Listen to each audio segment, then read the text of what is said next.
One more time, Jared.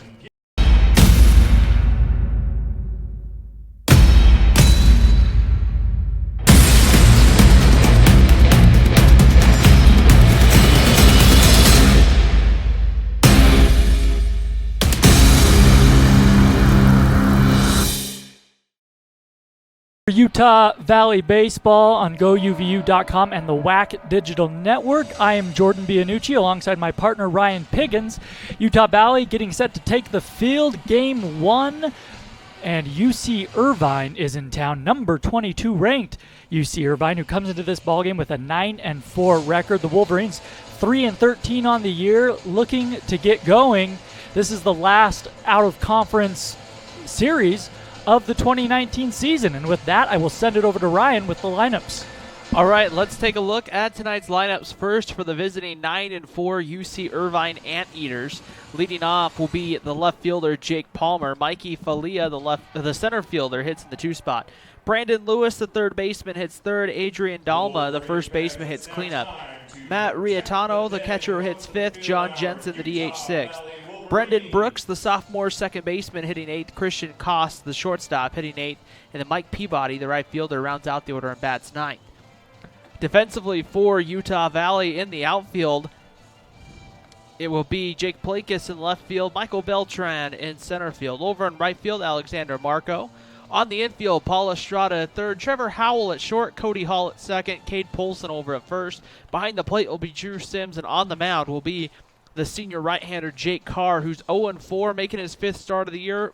He has gone 16 1/3 innings, 27 hits, 21 runs, 18 earned, 5 walks, and 15 strikeouts. Opponents hitting .375 off the right-hander, who looks to maybe build off some of his early season momentum. We've seen at times, Jordan, where Jake Carr has been almost just dominant with his off-speed pitches to get the big strikeouts, but it's really been trying to put that complete start together and make sure that when he starts to struggle a little bit, that the wheels of the bus just don't come completely falling off. Absolutely, and he had a tough time last weekend against St. Mary's, and that's one of our, maybe we can call it one of our keys to the game, is for Carr to have a nice, clean first inning. I think that's really important. Last week, of course, last Friday night, or I suppose it was Saturday afternoon, game one against the Gales, he gave up 2 runs in that first inning. Eventually went just the 4 innings, gave up 4 earned, overall 5 total runs. And the Wolverines lost that ball game 8-3. So I think for Carr, it's really all about getting off to a nice start. Yeah, and I think that's really right now what Utah Valley needs in this series. You have the number 22 team here in UC Irvine. I neglected to mention that in the lineups. This is a top 25 team coming into Orem in your non-conference season. This is an opportunity for you to really build some momentum and some confidence heading into WAC play. Remember, you're at the end of it. Games starting next Friday. These games count when it comes to your overall season, but really, Jordan, and you and I have talked about this, maybe focused on this a little too much, but in a one-bid league that really this Western Athletic Conference historically has been, it's all about making sure that you're in a position in non-conference to be playing your best baseball when you get into conference next week with Seattle. So we'll see here what Jake Carr and the Wolverines have in him as Jake gets ready to go with pitch number 1. We are ready to go. Jake Palmer, the left-handed hitter, takes a fastball for a called strike at 86 miles an hour. The first pitch right on time at 6 p.m. The game time temperature, 46 degrees and sunny. Not a cloud in the sky, but it is cold. A very chilly night. Jake Carr, the right-hander, delivers another fastball, this one right on the outside corner, and it's 0-2 to Palmer. Palmer, a sophomore, hitting .238 on the year, 6 RBIs, no home runs, a left-handed hitter. So 2 fastballs from Jake Carr right on the outside corner. Here comes the 0-2 pitch. Fastball misses just a bit off the plate, a good 0-2 there, and it's 1-2. And right there's a pitch that you really like to see from Jake Carr. We talked about this last Saturday in the game against St. Mary's. If he can hit those corners, that's something Jake Carr is going to have to do tonight to be successful. If he can hit them early, he's in a good spot. 1-2 breaking ball misses down low, and the count's even at 2 balls, 2 strikes. Falia, a right-handed hitter on deck. The wind blowing from right to left, although not a real steady breeze. The 2-2 pitch, fastball's lined foul off the screen above the Wolverine dugout on the third base side. Another fastball from Carr. Nice job by Palmer to just get some of that bat on it. He was well late. Right now, the pitcher's mound in the sunshine, the batter's area is in the shade. So that ball is going to be tough to see here in the early innings for hitters. The 2-2. Swung on and lined into left center field. Over Howell into left center where Beltran will cut it off and make a nice throw into second base. So Palmer has a leadoff single. Carr gets ahead of him 0-2 but can't finish him off. Here is Mikey Falia. So a man on, nobody out, just underway here in Orem. Falia this season hitting just 186. No homers, 6 RBIs. Palmer with a short lead at first, held on by Polson. He has stolen 2 bases this season. Now he widens his lead, maybe 4 steps off the bag. The pitch to Falia. Fastball right there on the outside corner, strike 1 to the right-handed hitting center fielder. Carr into his stretch right away.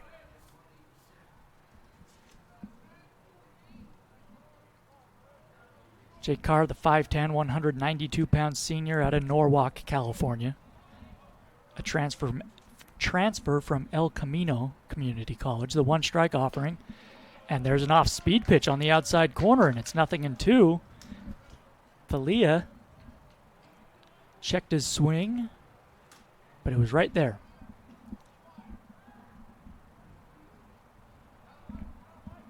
Overall, UC Irvine hitting the ball pretty well. Their real strength, though, is the pitching staff. The 0-2 pitch coming from Carr, a swing and a foul high and off to the right, an 87-mile-an-hour fastball on the outside, and we'll do it again.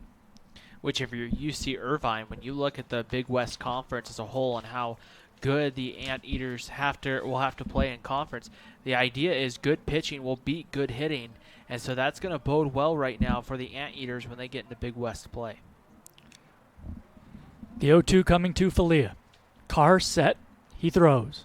A swing and a fly ball out into center field. Moving to his right a couple steps. Beltran has it.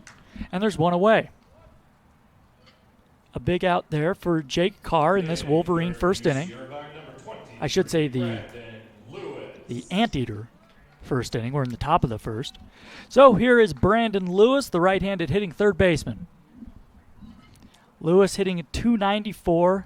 He leads UC Irvine with 5 home runs on the season. A tall right-handed hitter, slightly open stance. Carr settles in. Sims drops the sign. The pitch, the runner bluffs as if he will attempt to steal. He does not as the ball misses outside 1-0.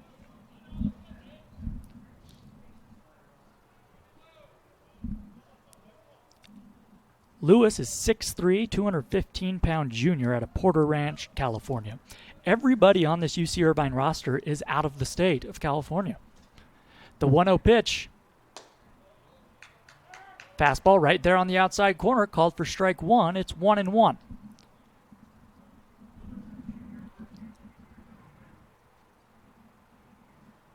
Lewis with a .706 slugging percentage. Wow. By far the best slugging percentage in this Anteaters lineup. The 1-1 coming from Carr, here it is. A swing and a foul, high and off to the right. And it's 1-2, a breaking ball down low there. And once again, Jake Carr out in front.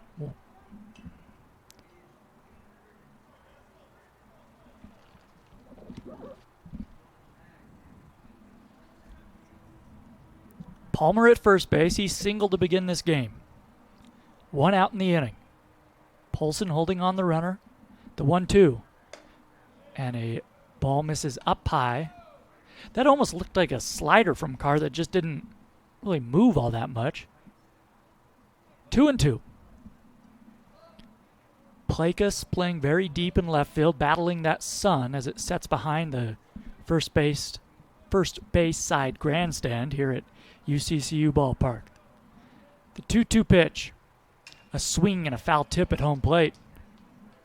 Lewis out in front of the off-speed pitch. Just a few fans on hand here early on a sunshiny but cold night in Orem. I mentioned Blake is playing very deep in left. Marco is very deep in right as well. The 2-2, a swing and another foul, high and off to the right. So Carr really pouring in the strikes, and that's a good sign. Lewis battling. Adrian Damla is on deck. He's hitting .304 on the year. Carr would love a ground ball here. A man on, a man out. Here comes the 2-2. Sims sets up outside. Fastball right there on the outside corner. Got him looking. Just a perfect pitch from Jake Carr, his first strikeout, and that's the second out of the inning. Cleanup for the Anteaters, number 36, Adrian Damla. And Lewis was simply not looking for a fastball there. So here is Adrian Damla. A left-handed hitter, takes a big breath, and he'll now dig in. So Carr trying to work around that leadoff single. Palmer has yet to take off from first. The pitch, a swing and a one-hopper to short off the glove of Howell and into center field. That one was smoked. Beltran up with it in center, and there are runners on first and second. So Howell almost came up with it, but that ball caromed off his glove. So now the Anteaters will send up their 5th-place hitter, Retano.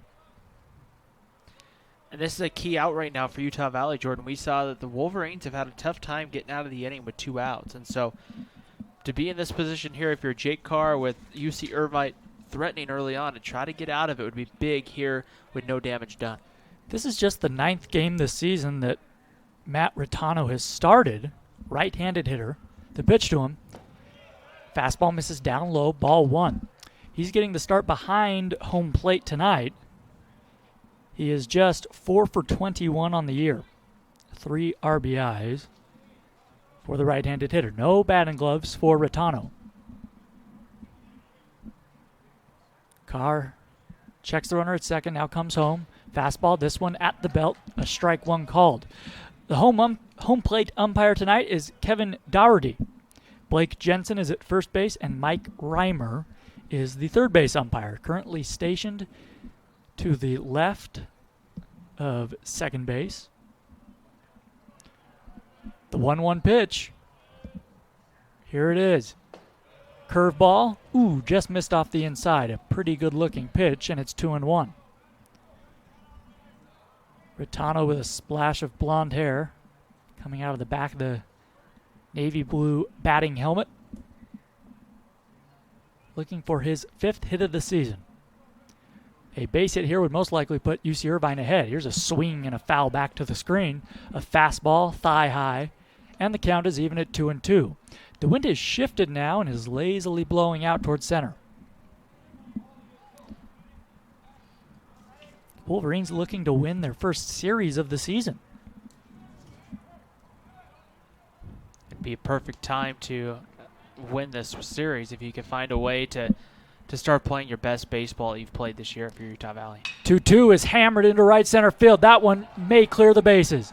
Marco will cut it off on the warning track. Now he'll slip as he fires it into second. 1 run comes in to score. Here's the relay home. 2-run score. The throw is up the line. It is 2-0 UC Irvine. So the trend continues for Utah Valley. Runs in the first inning they've given up, and runs with 2 outs. For UC Irvine, number 8, John Jensen. So here is Jensen. So Retano, who has not played all that much this year, comes through with a big 2-out double, putting the Anteaters ahead early. Now it is the time to limit the damage. Jensen, a left-handed hitter. Hitting just 143. He's 3 for 21 on the season as the ball misses 1-0. First pitch breaking ball there from Carr. It's the first time we've seen that tonight. For Jensen, this is just the 6th game he has started this season. Even stance, back foot on the back line of the batter's box. The 1-0 from Carr, fastball misses outside, and it's 2-0. So right now, you want to go after John Jensen, hitting just 143, has not had a lot of experience. Brendan Brooks, the sophomore, is on deck. Rattano with his lead at second. The 2-0 pitch, a swing and a miss at a fastball, and it's 2-1.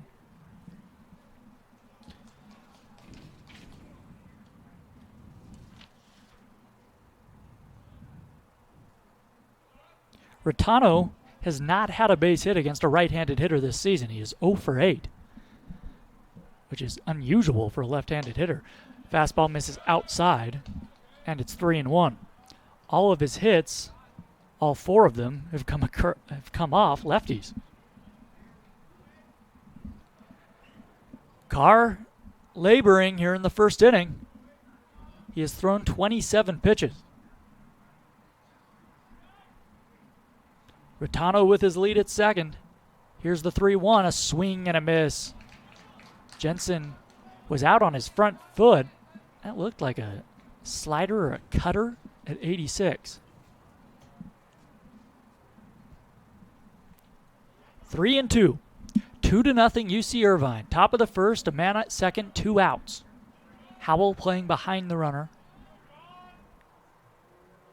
Carr comes home. A fastball struck him out swinging, and the inning is over. But UC Irvine plates 2. We head to the last of the first. It's the Anteaters 2, the Wolverines, coming up on GoUVU.com and the WAC Digital Network. Runs on 3 hits, no errors, and 1 left on base.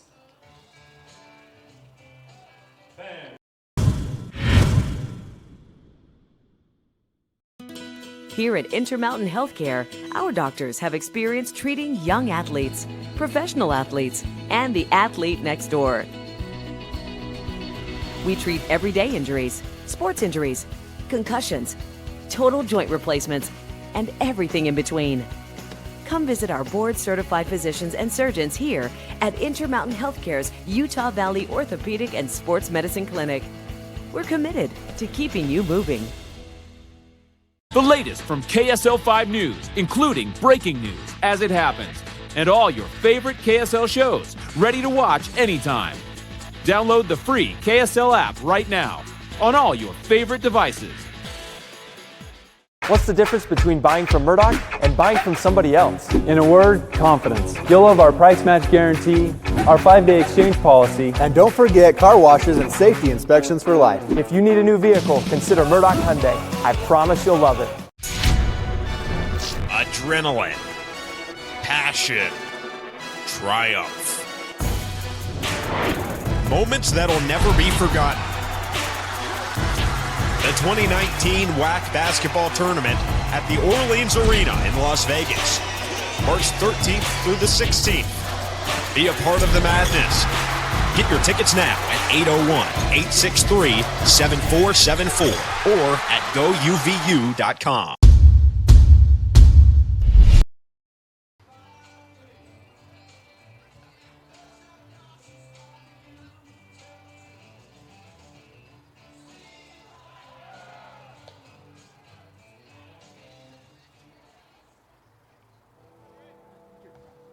Leading off for the Wolverines, center fielder number 5, Michael Beltran.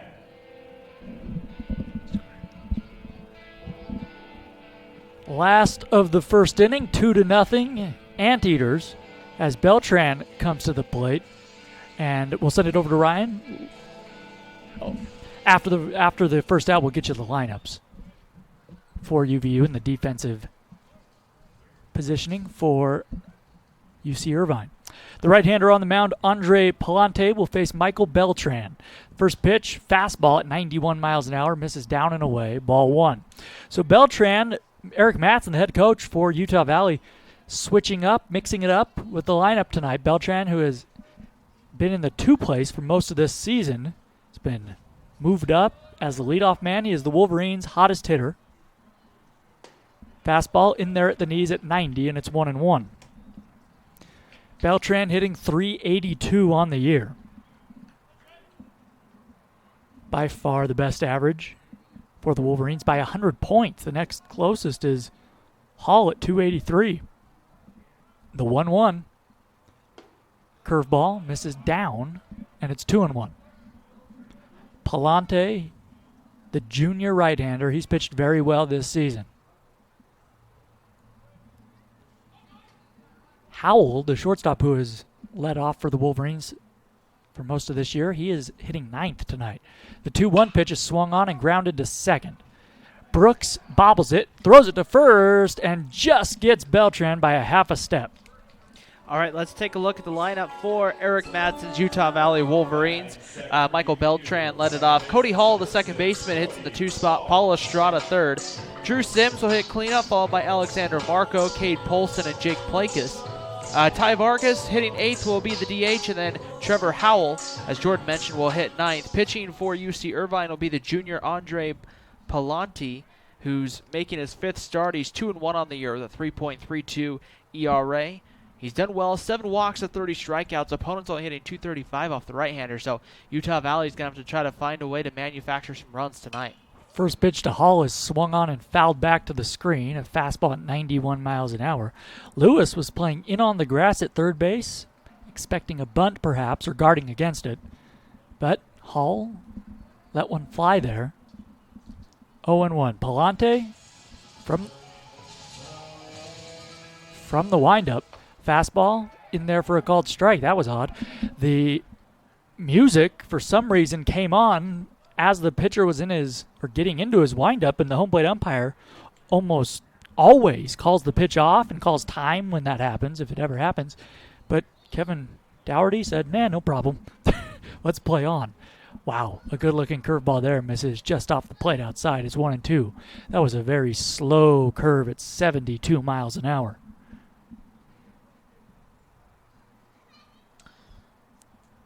Hall hitting .283 on the year, no homers, 6 men batted home.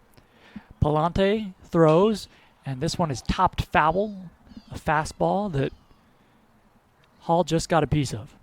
Let's take a look at quickly the defense here for UC Irvine. In the outfield, Jake Palmer in left, Mikey Falia in center field, and right will be Mike Peabody. On the infield will be Brandon Lewis and Christian Koss on the left side. On the right side, it will be Brendan Brooks and Adrian Dalma. Behind the plate is Matt Ritano here for UC Irvine. So be interesting to see. We talked about how good that pitching staff for UC Irvine's been, Jordan, and for Utah Valley tonight, it might be important to try to see if they can maybe work into that UC Irvine bullpen a little bit, see if they can run the pitch count up.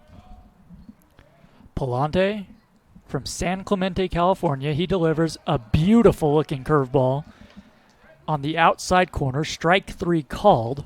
Hall goes down, and they're 2 away. And that looked, with the movement up and down there, it looked like a curveball, but it was clocked at 81 miles an hour. I don't know if that's just a nasty-looking slider, but that is a good-looking pitch because we saw the curveball, the slow curve, earlier in the at-bat, and that was clocked at 72 miles an hour. So, wow, some good-looking pitches here from Palante. Here is Estrada. He takes a fastball on the outside corner, strike 1. And this is the tough part when you have a pitcher who's going to be around the strike zone quite a bit tonight. It's hard not to go up there and say, hey, I'm going to look for my pitch right away. And it's kind of a catch-22. Utah Valley's going to have to be very careful at the plate tonight. 0-1 is swung on and missed. Another slider there, and it's 0-2. It's interesting to kind of see just with the way the outfield for UC Irvine is playing. The left fielder, Palmer, is playing deep into left center field, and there's just a giant gap right down that left field line as the 0-2 pitch comes in. Swing and a miss. Estrada looks ugly, waving at a slider down and away, and Palante looked sharp early on. No hits, no runs, nobody left for the Wolverines. We head to the second inning. Anteaters 2, Utah Valley nothing. After 1 complete, UC Irvine 2, Wolverines 0. Let's do this. Let's do it. Huh? Let's do this. Let's do this. Okay. Let's do this. Let's do it. Let's do this. Let's do it. Yeah. Yeah. Yeah. Yeah. Yeah. I'm on a new level. I'm on a new level. Give your head a Mountain Dew kickstart. Be a king in your mind, but do the work of a servant. With a purpose on the mission, you get to what you deserving. If it's worth it, you'll be on straight and narrow instead of swerving. Ignore the dream killers and doubters, cause they ain't perfect. Dang, still a lot of doubters out there. What do you want to tell them? Thank you for the motivation.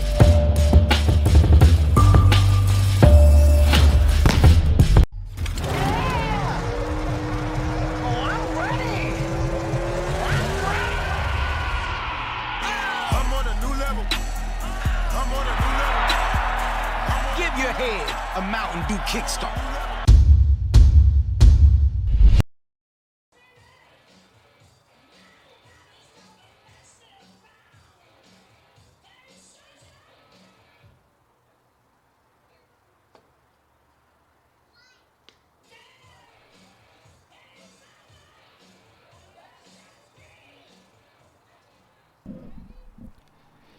Two to nothing. UC Irvine as we begin the second inning. Jake Carr, the right-hander, back out on the mound for the Wolverines. He will face the bottom third of UC Irvine's order. Brooks, Koss, and Peabody due up. The first pitch from Carr, a breaking ball, misses down and away. To Brooks. Brendan Brooks, the sophomore, hitting .213. 3 home runs on the year, 6 RBIs. The 1-0. Swing and a miss. A fastball on the outside corner, and it's 1-1. So the Wolverines go down in order in the last of the first inning. Carr back out there trying to keep this a 2-run game. Estrada even with the bag at third. Now he takes a step in as a ball misses down low. It's 2-1.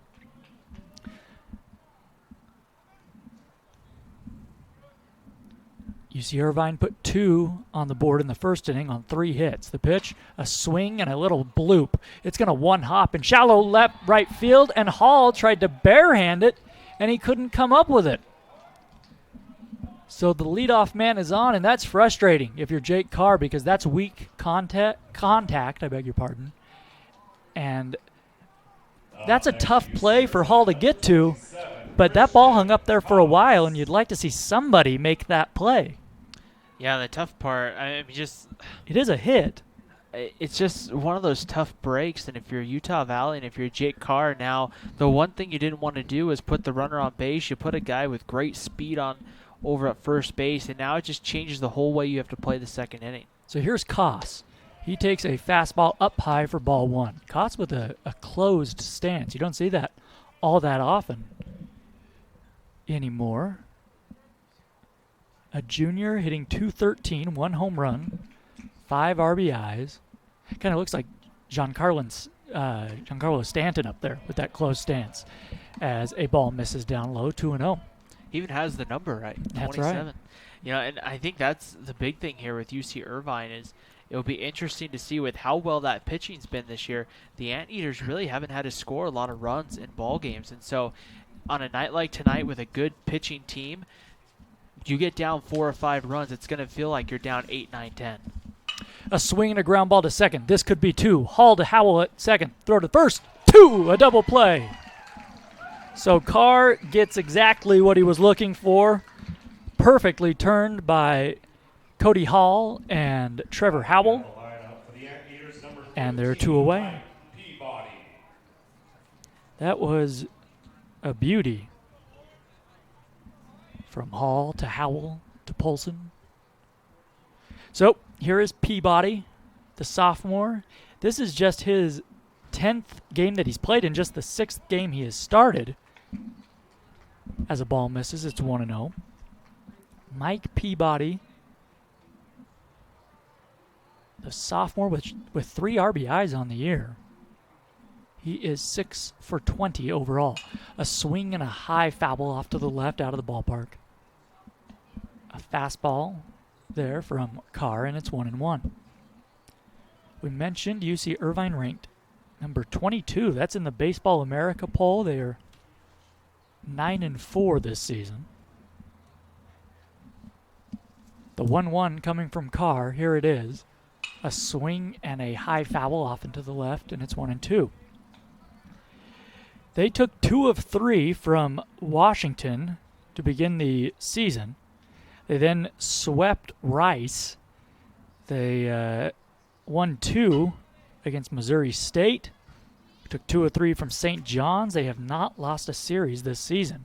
The 1-2, a swing and another foul off to the left. And we'll do it again. And when you listen to some of the teams that they're going to play in their conference, UC Santa Barbara off to a 12-2 start right now. I mean, Hawaii's off to a 9-8 start. Fullerton, UC Davis. I mean, there's some good teams within that Big West that's going to make UC Irvine have to play good baseball throughout the year. The 1-2 misses outside. It's 2-2. Yeah, we mentioned that they've won all their series this season. The last squad to score outright wins in its first weekend series for UC Irvine, that was 2009 the last time they did that, as this one is topped foul on the first base side. So a nice battle ensuing here between Peabody and Carr. Carr has thrown quite a few pitches here in the early innings. He's up to 40. First year head coach for UC Irvine, Ben Orloff.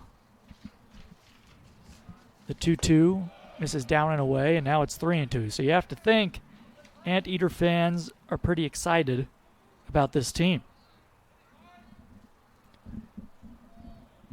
Base is empty, 2 outs, 2-0 UC Irvine. We're in the top of the second. The 3-2 pitch. Check swing, foul ball.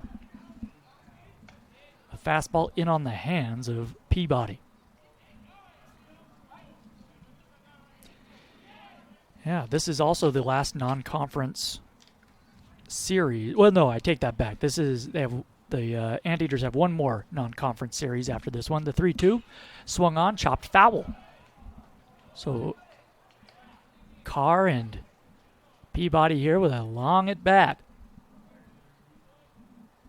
The Anteaters will head home next weekend to take on Washington State. The Wolverines take on Washington State later on this season. Carr peering in from the windup. We'll do it again. The 3-2 pitch. Swing and another foul.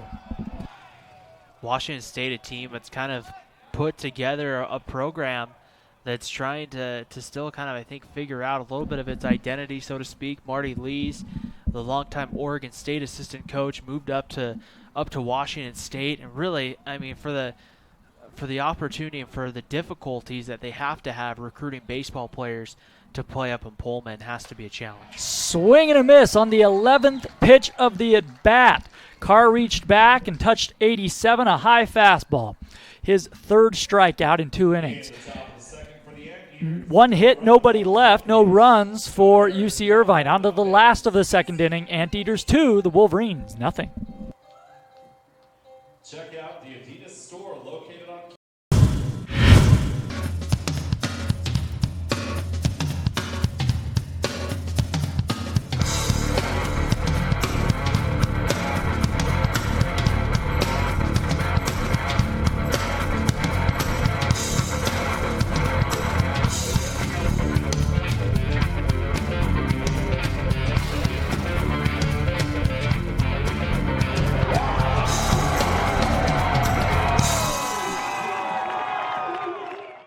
If I lose, I'll respond with respect. If I win, I'll back it up with humility. If I fail, I'll rise up with honor. It's tough for us to put it all on the line. Don't undo my hard work with poor sportsmanship. Respect. It's the name of the game.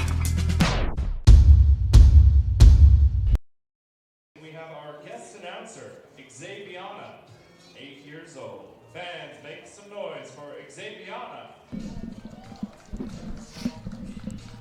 2-0 UC Irvine as we head to the last of the second inning. Sims, Marco, and Polson 4, 5, and 6 due up for Utah Valley.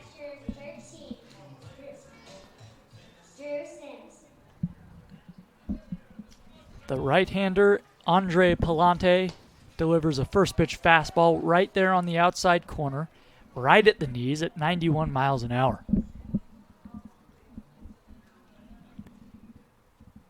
Palante threw a perfect first inning. The one strike offering. Sims swings and tops this one foul near the Wolverine dugout on the third base side and is quickly 0-2. An off-speed pitch there that Sims was out in front of. The Utah Valley catcher hitting .262, 1 home run, 6 RBIs on the year. Bent at the knees, wide open stance from the right side. Fastball misses outside, and it's 1-2. I say a fastball, that was not the fastball. Changeup. Although it is tough to differentiate between that changeup and the slider because that one had some tailing movement on it. The 1-2. Curveball misses down low, and it's 2-2. So Palante has that fastball that we've seen in the low 90s, and then the slow curve in the low 70s. That's, at least from up here, looks like more of a 12-6 curve. The 2-2. Fastball at 92 miles an hour, fouled off to the right. And really, Utah, you check that pitch before coming through at 73, 74, and then you say, I'm going to come with a low 90s fastball. As a hitter, that's really difficult to time. I'm interested to see Utah Valley maybe the second time through and see if they can start figuring out a couple of things here against Palante. 2-2 pitch is a curveball that's chopped right back to the pitcher. Palante runs over to first, underhands to the first baseman, and there's one away. So Alexander Marco will bat with the bases empty. 2-0 UC Irvine here on a chilly night in Orem. And it is going to get tougher and tougher right now to see the ball if you're the hitter because the batter's area is still in the shade. The pitcher's mound is in the sunshine, but in between you have some stripes of sun and shade. The pitch to Marco, a fastball at the knees, called for strike one. And it's just kind of a weird shadow as the sun sinks behind the grandstand and shines through the plaza level and onto the field. The 0-1 coming. Here it is. Curveballs popped up. Third base side into foul territory. Lewis waiting near that third base coach's box. He makes the grab, and there are 2 away. So Marco fouls out. And Cade Polson will hit with 2 gone. The last time Utah Valley welcomed in a team in the top 25, as UC Irvine is ranked 22nd in the country, it was back in 2017 when BYU came in. The Wolverines did not fare well in that one. They lost 23-4. Here comes the pitch to Polson.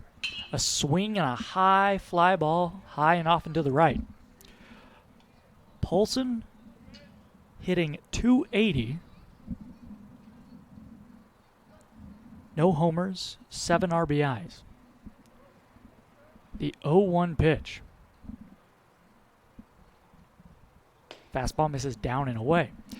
If you're wondering when the last time Utah Valley knocked off a top 25 team here at home, it was a big one back in 2012 when they beat number 4 Arizona. The 1-1 to Polson. Fastball misses inside. Look out. And it's 2-1. That is still, we were talking to James Warnick, our baseball sports information director here at Utah Valley.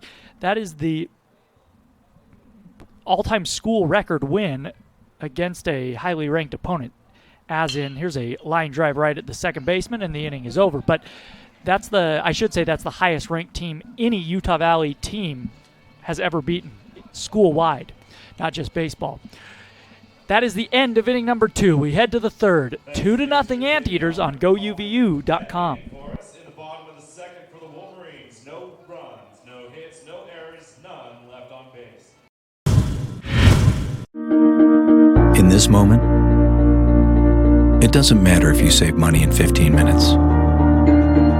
It doesn't matter if your neighbor has the same insurance that you do. What matters right now is the quality of your independent insurance agent. Glad you're okay, Sarah. We'll take care of everything. And the company that stands behind them. Thanks so much for your help. No problem. Auto Owners Insurance. Neil Dastrup Insurance, your local independent auto owners insurance agency, supports UVU athletics. You only need to answer one question. Will you accept the challenge to become? No matter where you are in life, no matter your interests, from award-winning accounting to marketing and entrepreneurship programs, there's a place for you at Utah Valley University. A place to engage, to rise, to succeed, to become.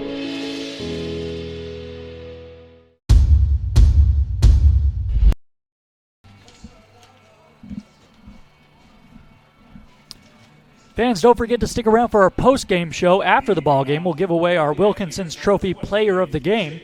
With 41 years of experience, Wilkinson's Trophy is your place for awards, screen printing, embroidery, and name badges. Check out selections online at wilkinsonstrophy.com. Jake Carr back out on the mound, top of the lineup for UC Irvine, and here with the play-by-play is Ryan Pickens. Thank you, Jordan. First pitch on its way in there for a called strike to Jake Palmer, and it's quickly no balls and a strike on the leadoff man for UC Irvine. Palmer 1 for 1 with a base hit to left center field, a ball that was just scorched past Trevor Howell, which is way out of Howell's reach at short. Here's the 0-1 pitch on its way home, and that one misses low and outside, and the count evens up 1 ball and 1 strike here on Jake Palmer. UC Irvine making their first trip to the state of Utah since 2013. And the 1-1 pitch on its way right on the outside corner, but it misses for a ball. It's 2 balls and a strike.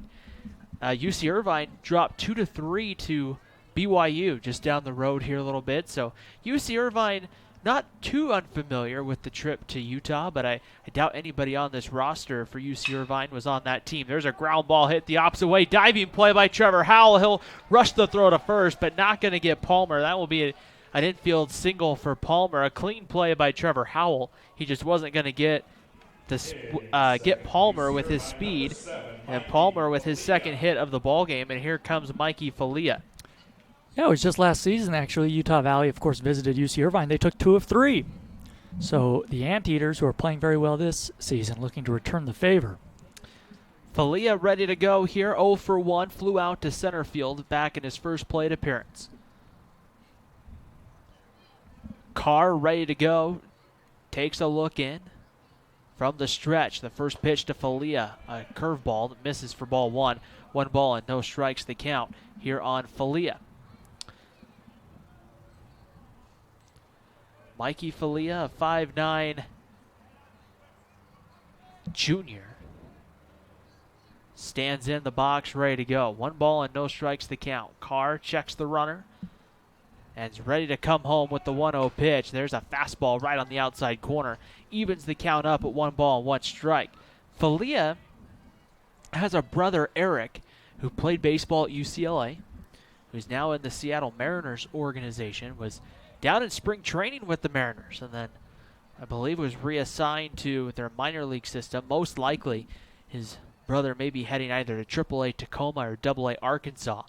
The 1-1 pitch misses for a ball, 2 balls and a strike. Tacoma, of course, in the Pacific Coast League with just up the road a little bit, the Salt Lake Bees. And then the Arkansas Travelers play, I believe, in the Little Rock area of the AA Texas League.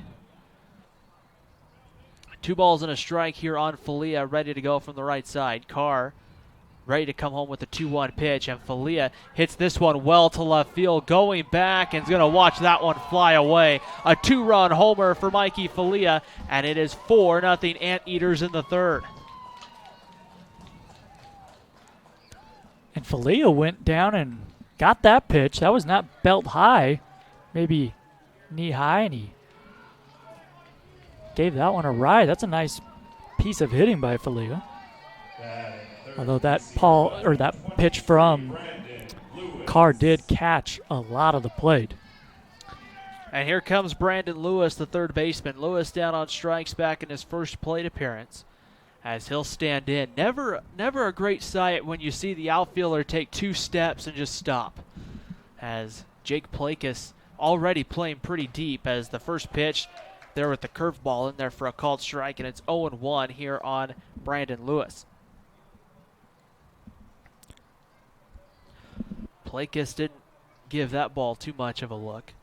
Here's the 0-1 pitch on its way. That one's chopped up the middle. Howell comes back on it, has to barehand it, and throws out Lewis. The ball just bounced and just kind of died. I think Trevor Howell was expecting a little bit of a bigger hop there, but the ball just hit the dirt and just kind of bounced straight up, and Howell had to make the barehanded play there in order to throw him out. That was one of the better plays I've seen Howell make all year. That was a very tough play. And you mentioned that ball kind of died in the dirt. Howell had to reach back. He overran it.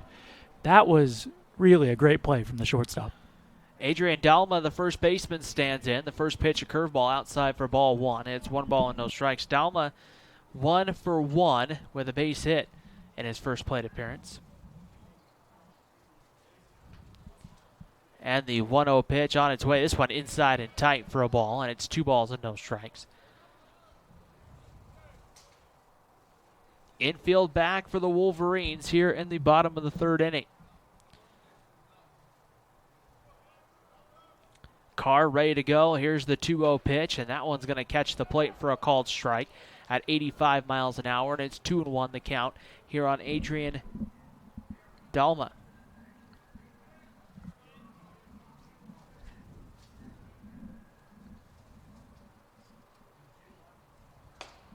And the 2-1 in there. This one over for a called strike, and it's 2-2. We have some scores on the out-of-town scoreboard. Chicago State, a final. St. Louis beat the Cougars 7-3. UC Santa Barbara leading California Baptist, and that game just went final as well. So UC Santa Barbara beats CBU 8-2. Here's the 2-2 pitch, right on the outside corner, but missed for a ball. It's 3 balls and 2 strikes they count. That makes UC Santa Barbara, I believe, now 13-2 on the year for head coach Andrew Checketts and the Gauchos. And those Gauchos will, of course, battle the Anteaters in conference play, and we talked about what a great baseball conference that is. 3-2 pitch is pulled foul over by the UC Irvine dugout. We'll do it again, 3 balls and 2 strikes. Kansas State leading UT Rio Grande Valley 2-1, that game in the top of the 5th. And the rest will come later tonight. An interesting one down in Phoenix, Grand Canyon and Xavier, San Diego State and Seattle in Southern California. Here's the 3-2 pitch. That one's bounced back up the middle. Coming Cody Hall to his right, throws him out at first, and there's 2 away. Also getting underway later tonight out in Hawaii, CSU Bakersfield. Can we not let's get that trip scheduled. I'd like to go check out that one. New Mexico State and Nebraska has been canceled in Lincoln due to field conditions. And then Ryder and Sac State will get underway at 8 o'clock Mountain Time tonight, that one in California. Matt Rattano takes the first pitch with the slider in there for a called strike, and it's 0-1 here on Rattano. You know, that's kind of the interesting one for Hawaii. I wonder if that travel ever gets tiring, the 0-1 pitch in on the inside corner for a ball. It's 1-1 because it's not like it's a terrible long flight from the West Coast to Hawaii, but you're still talking about making that trip maybe 5 times throughout conference play into Southern California. Yeah, and I think they do schedule it in bunches. 1-2 pitch, fastball stays high for a ball, and it's 2-1 the count here on Rattano. And so, it's not a comparison, but Utah Valley goes on long road trips, during the beginning of the season. You can't play up here in the snow. And I think the same for Hawaii. They try to at least make those trips long and worthwhile. 2-1 pitch. Rattano sends this one foul down the left field line into the Utah Valley bullpen, and it's going to even the count up at 2-2. But I got to be honest with you, Ryan. I don't have a lot of sympathy for Hawaii. They got a pretty good thing going. I don't think they mind. 2 balls and 2 strikes, the count on its way. Slow breaking ball. Rattano lifts this one into right. Alexander Marco a couple of steps back, now gets under it, makes the catch, and the 3rd inning comes to an end. Mikey Falia hits a 2-run homer, however, to increase the UC Irvine lead out to 4-0 Anteaters. We head to the bottom of the 3rd on GoUVU.com and the WAC Digital Network. In the top of the 3rd for the... You only need to answer one question. Will you accept the challenge to become No matter where you are in life. No matter your interests. From award-winning music to acting to theater programs. There's a place for you. A place for you. A place for you at UVU. A place to engage. To rise. To succeed. To become.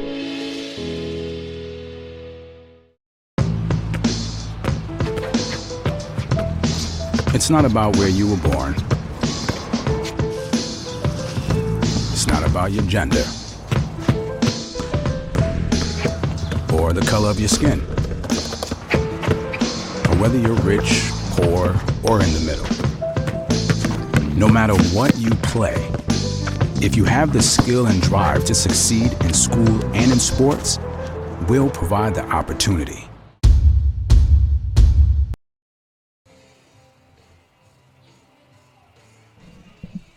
Bottom of the third inning here from UCCU Ballpark in Orem, Utah. It's UC Irvine 4, Utah Valley 0. The Wolverines coming up. It will be Jake Plakas, Ty Vargas, and Trevor Howell. 7, 8, 9 coming up as Andre Palante takes the mound, and he has been tough tonight for the Wolverines to figure out so far, and Jake Plakas will stand in. Plakas hitting .231, 6 hits in his first 26 at-bats for the Wolverines. Has seen a little more regular time here in the last couple of weeks out in left field, and the first pitch on its way. He swings and lifts this one into left field. Palmer, the left fielder, a few steps towards the line, and he'll make the catch, and there's one gone here in the bottom of the third inning. I mentioned earlier that Jake Palmer playing really deep out there, almost in left center field. But to give you an idea, if you were to draw a line from home plate out towards left and you were to go right through the shortstop, that's kind of where he is. It's deep in left center field.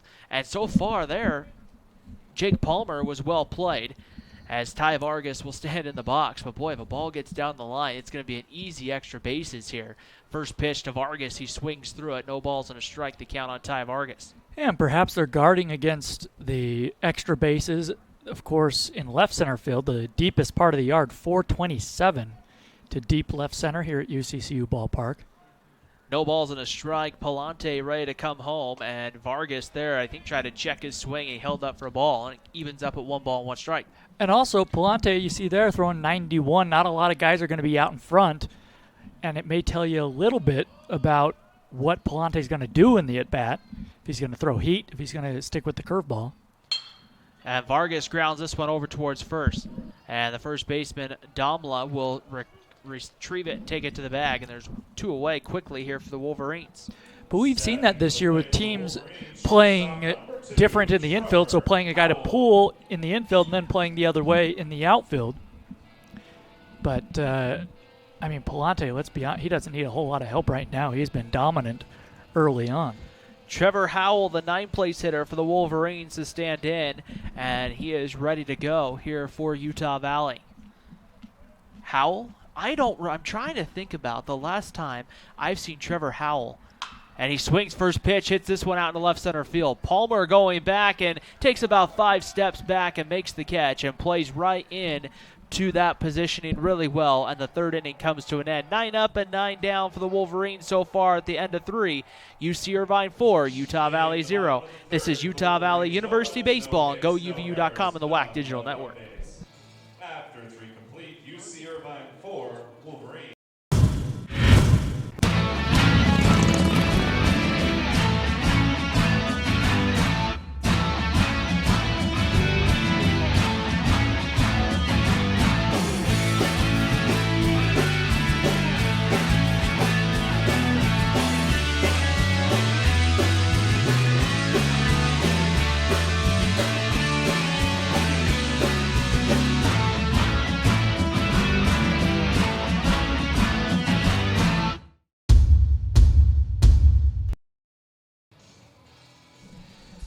Top of the 4th inning here at UCCU Ballpark in Orem, Utah. The sun just starting to go down for the night over Utah Lake to the right here at the ballpark. But for the most part, the sun is still out on a good portion of the field here as John Jensen, the designated hitter, stands in. Jensen 0 for 1, went down on strikes back in his first plate appearance.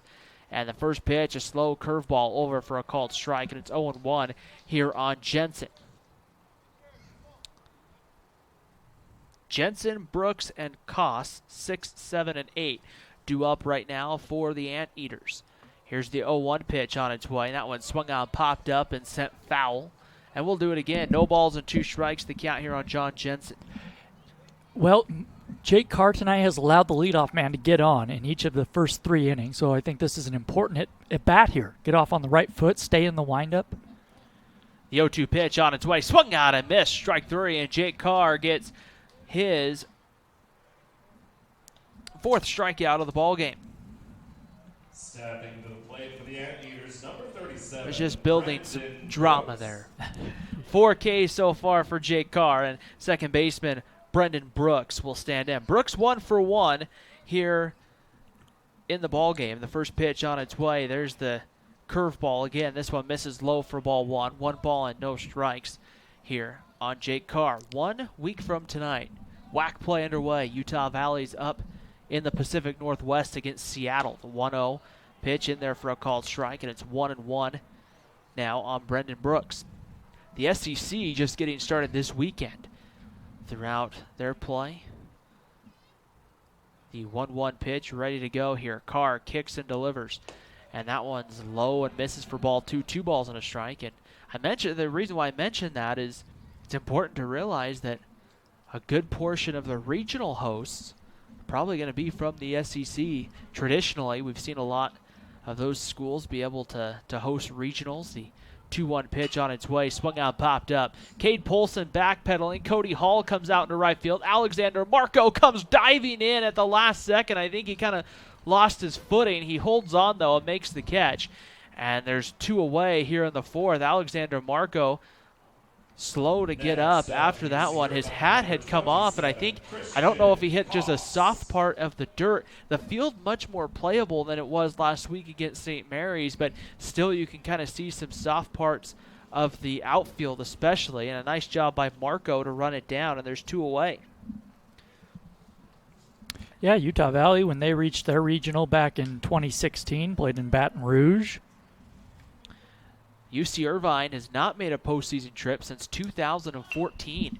Koss with the bunt down the third baseline. Jake Carr barehands it, throws it down the line into the runner, and that's going to go past Cade Polson, and Koss will reach. It was going to be a tough play already, but I think Utah Valley may have had a split-second chance with a good throw. We'll see here if that's going to go down as a hit or an error, and it's going to go down as an E1 against Jake Carr, the first Wolverine error of the evening, and with 2 outs, you put one of the biggest base-stealing threats on the base paths here for UC Irvine as Mike Peabody, the right fielder, stands in. So we'll see if UC Irvine, maybe Christian Koss, tries to test Drew Sims here. Koss looks like he had a pickoff move. Carr throws over, and diving back safely is Koss. Koss 6 stolen bases in 7 attempts. That 2014 trip to the postseason for UC Irvine ended in a trip to Omaha. Here's the pitch on its way. That one's bounced over to Cody Hall, who comes up with it cleanly. His throw over to Cade Polson in time, and the 4th inning comes to an end. So the error doesn't come back to hurt Utah Valley. We head to the bottom of the 4th inning, the top of the lineup due up for the Wolverines here on GoUVU.com and the WAC Digital Network. It's 1 error and 1 left on base. You only need to answer one question. Will you accept the challenge to become? No matter where you are in life, no matter your interests. From innovative exercise science, outdoor recreation to STEM programs, there's a place for you at Utah Valley University. A place to engage, to rise, to succeed, to become. Label me. You know you want to. Don't be shy. You do it behind my back. So say it to my face. You don't know me. You know what I am? I'm a pitcher. I'm a striker. I'm a point guard. I'm a linebacker. I'm a setter. Shortstop. High jumper. Wrestler. Defender. Goalie. Student. Student athletes. That's who we are.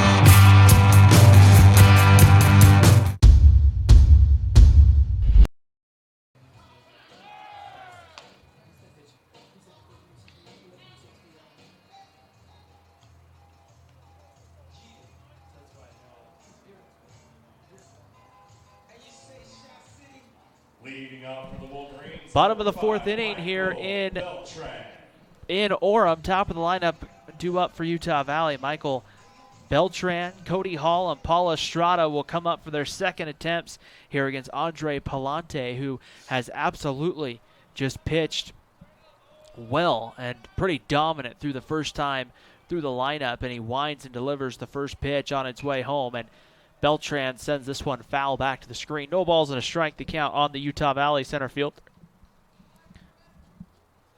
Beltran hitting .375 on the season has really done a nice job standing in usually in that 2 spot for Utah Valley, but put there in the top spot to try to see if he can get on base. Here's the 0-1 pitch, inside and tight. Beltran slides back, and it evens the count up at 1 ball and 1 strike. One exciting night at Utah Valley. The men's basketball team playing in the conference semifinals coming up tonight. A 9:30 Mountain Time tip here in Orem. I think it's an 8:30 tip down in Las Vegas against Grand Canyon. The 1-1 pitch. Beltran pulls it foul on its 1 ball and 2 strikes. And a win tonight. They play tomorrow night for the conference championship game. And that one, I believe, is a 7 p.m. tip on ESPNU. If Utah Valley finds a way to get by the Lopes tonight. They were victorious a little over a week ago here at the UCCU Center against Grand Canyon. The 1-2 pitch, slow breaking ball, misses off the plate, evens the count up at 2 balls and 2 strikes. The other semifinal getting ready to tip here in a few minutes from Las Vegas will be UTRGV against New Mexico State. The 2-2 pitch about ready to come home to Michael Beltran, ready to go and on its way. That one misses low again. I think that might have been a slider there at 81, and it misses ball 3. Count goes full 3-2. Well, if you're Utah Valley, this is the guy you have the best shot of breaking up this little no-hitter here just through 3 2/3, through 3 innings, 3+. Beltran swinging a hot bat. 3-2 pitch, fastball called, strike 3 on the outside corner. Michael Beltran started heading to first and gets rung up by our home plate umpire, and that is only the 3rd strikeout for Palante on the night, but the first out of the 4th inning. That brings up Cody Hall. Hall was strikeout victim number 1 as he stands back in, ready to go. Hall moved up quite a bit tonight in the lineup, usually hitting down in the 6th spot, tonight in the 2 spot. Ready to go, the pitch on its way, and Hall takes this one low for ball 1. 1 ball and no strikes. Brandon Lewis, the third baseman, he's playing in about a step off the infield grass there at third base, trying to protect that line against a bunt right here. Here's the 1-0 pitch, about to come home to Cody Hall. That one's on the inside corner, misses for a ball, and it's 2 balls and no strikes here on Cody Hall.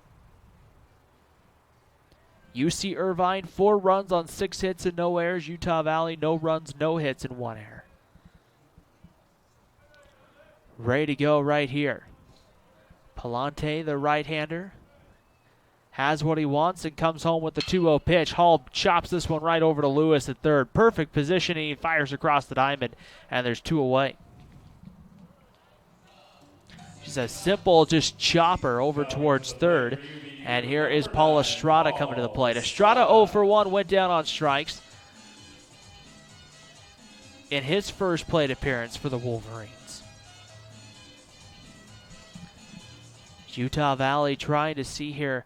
And it's been kind of tough for Utah Valley because Palante has been not just around the strike zone most of the night, but he's also had good breaking pitches, and that one's a breaking ball. It's rolled foul, and it's 0-1. So it's not like the Wolverines have been chasing pitches out of the strike zone. When Palante's needed a strike, he has thrown a strike. Here it is, no balls and a strike here. Palante on the mound, takes a look in behind the dish. And the 0-1 pitch to Paul Estrada on its way. That one's on their corner for a strike, and it's 0-2 on Paul Estrada.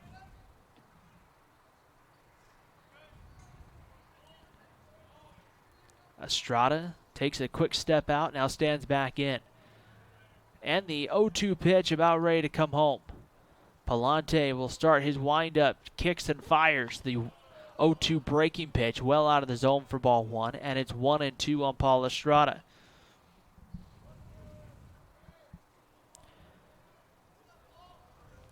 Jake Carr with a good inning in the top of the fourth inning, trying to just work through this anteater lineup.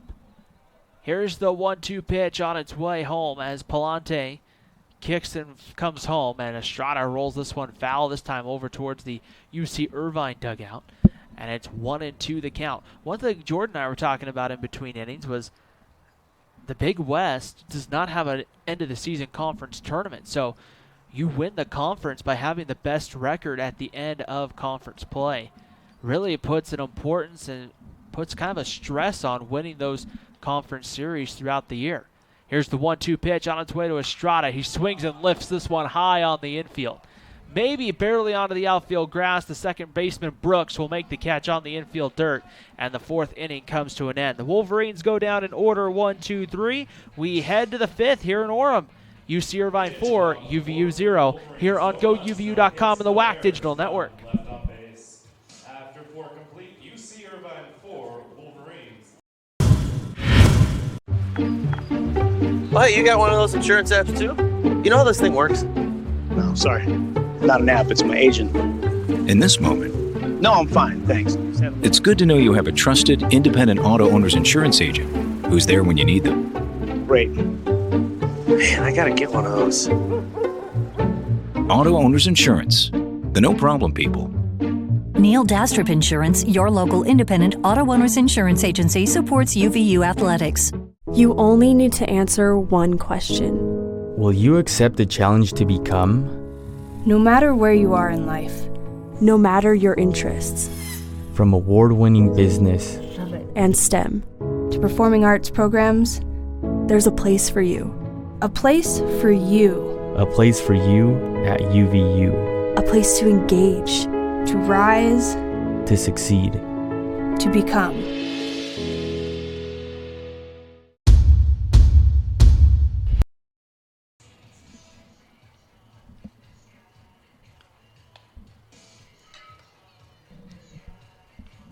Top of the fifth inning, getting ready to get started here at the UCCU Ballpark in Orem. Top of the lineup, due up for the Anteaters.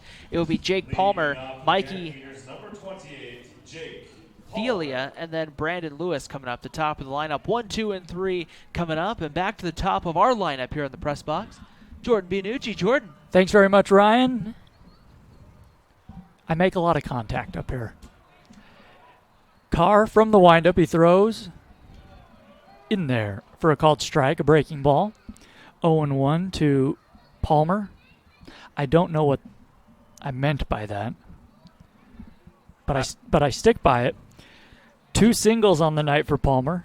You know, a good leadoff man just knows how to set the table for the rest of the team, and really has done really what Palmer's done tonight. A couple of hits, the hard hit base hit back in the first, and then in the third, he just has done a nice job. He's taken some pitches, base for the guys behind him.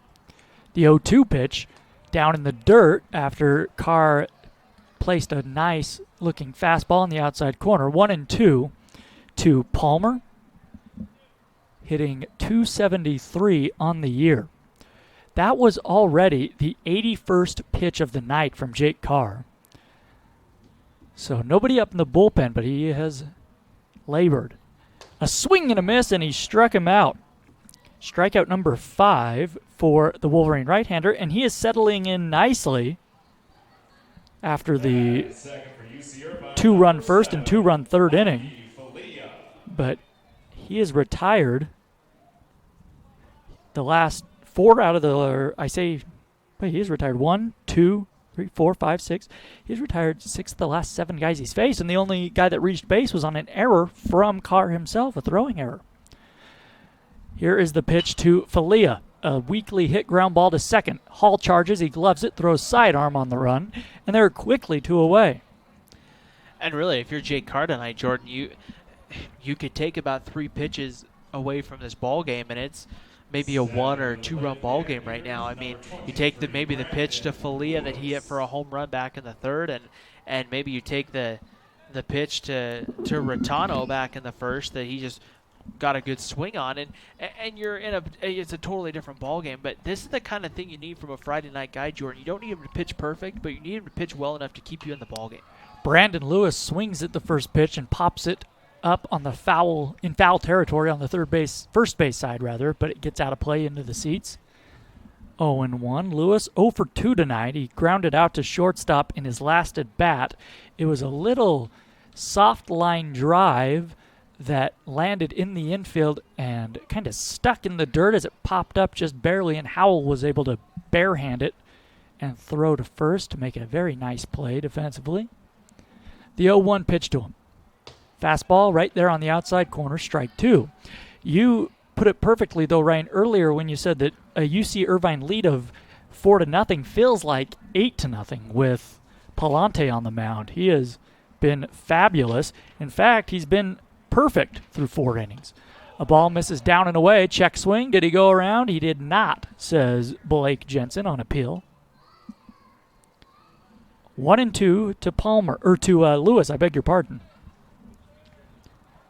Lewis, a .283 hitter. He has struck out 18 times this year. 5 homers, though. The 1-2. A swing and a shot at shortstop, knocked down by Trevor Howell. That's all he'll be able to do. Wow. That ball was scorched right at Howell. That's impressive that he even knocked it down. The sun is in his eyes over there, and that was dangerous. So a runner on with 2 outs. Here is Damla.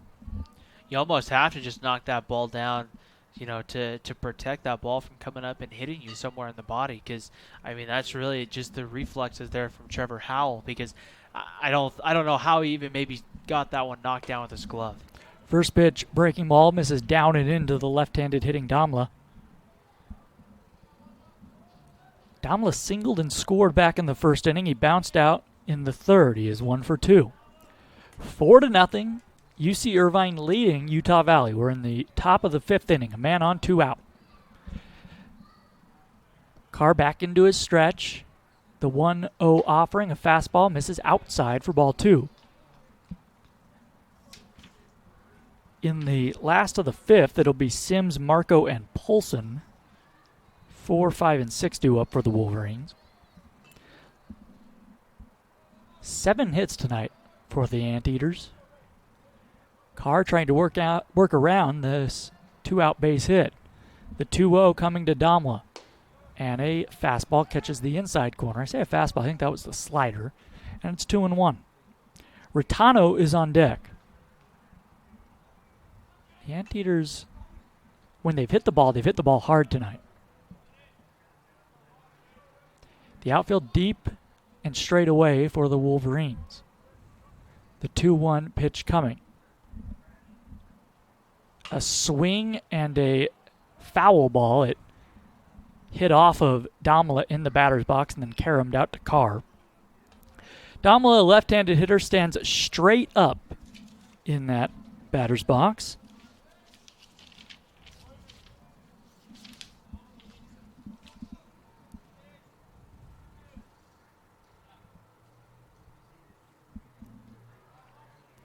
He is just 5 for 18 against right-handed hitters this season.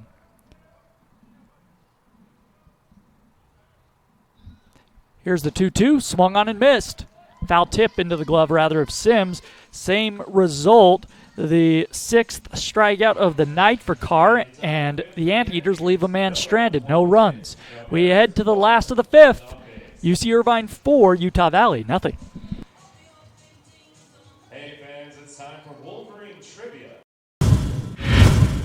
Utah has embodied the spirit of industry. From the first transcontinental railroad to the first department store, we've led the way. As part of the Murdoch Auto team, we're proud to carry on this tradition. That's because when we say you are the heart of our business, it's more than just a slogan. It's our commitment to the values we all hold dear with no regrets. You've got to come see why you truly are the heart of our business. Murdoch Hyundai of Linden, part of the Murdoch Auto team. Click MurdochHyundaiLinden.com. I decided to go to college to further my education and define my purpose in the world and be a part of something much bigger than myself. I wanted to set up the best possible future for myself, both academically and athletically. I try to learn from everyone, whether that be professors, my teammates, or other student athletes. I try to see everyone as an opportunity to learn. Everyone has a story to tell, and I think there's a moral and something you can learn from it.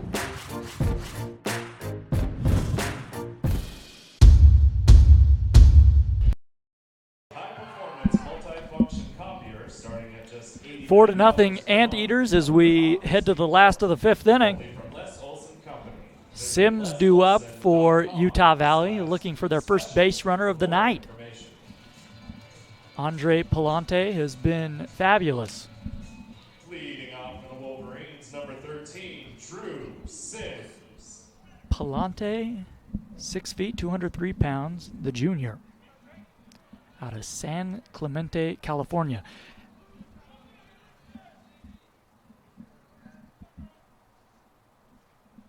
A swing and a high foul down the right field line. Sims bounced out back to the pitcher. Back in the 2nd inning, he is 0 for 1.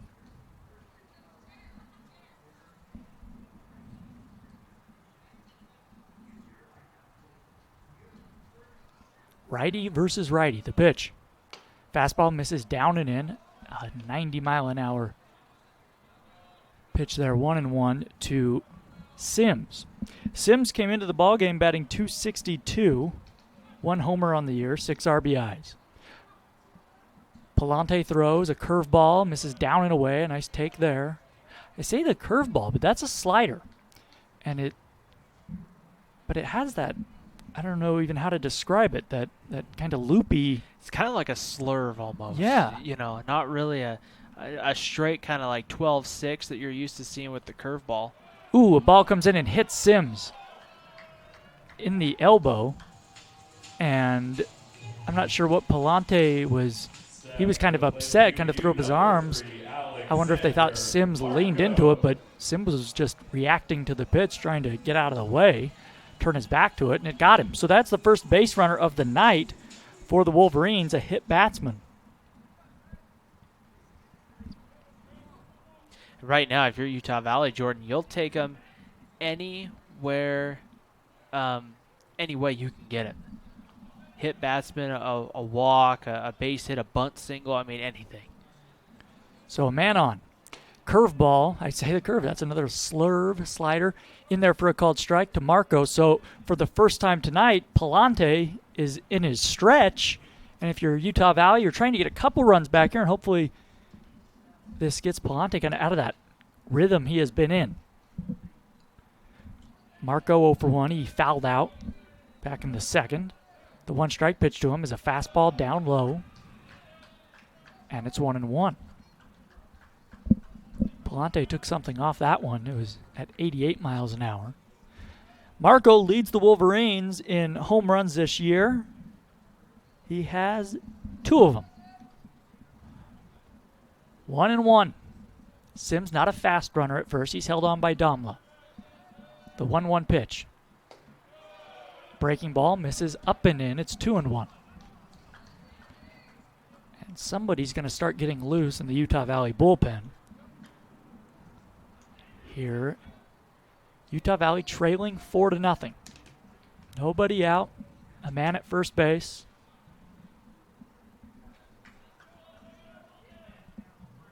Two and 1 to Marco, a right-handed hitter. Straight up stance. The pitch. Ball misses down low, and it's 3-1. So for Marco, a guy who's looking to drive the ball, this is a perfect situation, 3-1. He can sit looking for a fastball perhaps up, although Palante has really thrown all of his pitches tonight for strikes. We'll see what he comes with here. The 3-1 offering. Fastball, and this one's lined into right field, but right at Peabody, who is playing shallow. He reaches up and makes the grab, and there's one away. You know, just kind of looking around, my first glance, Jordan, at the way this outfield's been playing, I disagree with it, with how many games I've seen here, but I have to tip my cap to the UC Irvine staff because this outfield has been in perfect position for every ball hit tonight. Indeed they have, and that was a perfect example. Peabody playing shallow, that ball off the bat, you thought, well, perhaps that has a shot to get down before it reaches him, but no. He's so shallow out there that he made the grab easily. In fact, he had to reach up. Polson now takes a fastball down and away for ball 1. Polson lined out to the second baseman in the second inning. A cold but beautiful night here in Orem. The sun has set. The mountains beyond left field are still illuminated in the sunlight. The snow-covered Wasatch. A swing and a foul high and off to the right at a fastball that was about knee-high, and it's 1-1 to Polson.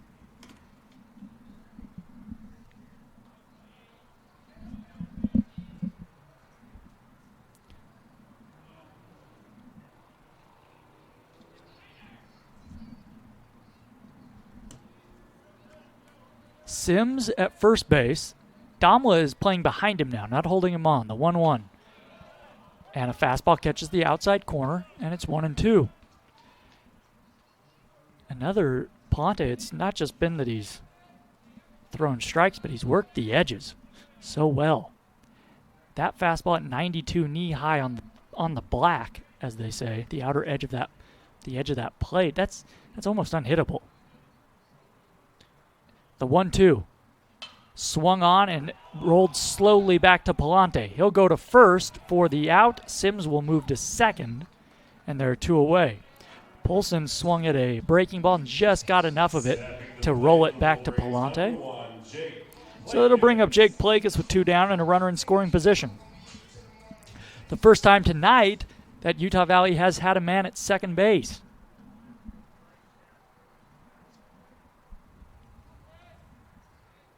And even in this inning, they do not have a base hit.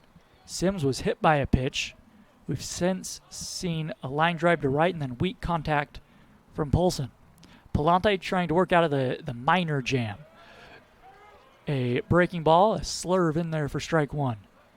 I call it the slurve. We were discussing earlier this inning. It has some curveball type characteristics, but it is a slider. Sims with his lead at second base. Plakis popped up earlier in the third inning. He's 0 for 1. Takes a fastball down, and it's 1-1 to him. A few more fans have filed in here. A sparse crowd here at UCCU Ballpark.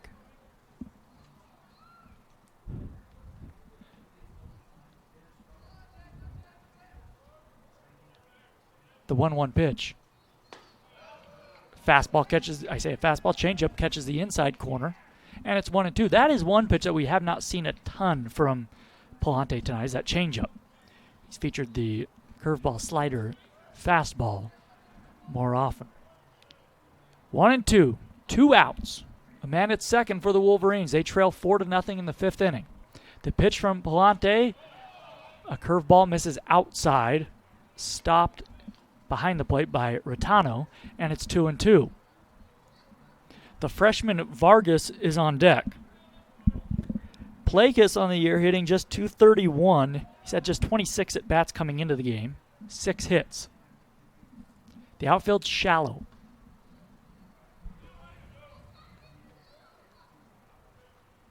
Two. Fastball misses way outside, and it's 3-2. So a good at-bat here from Plakis battling.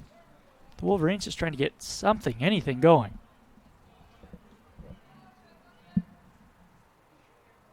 They have lost 4 of their last 5.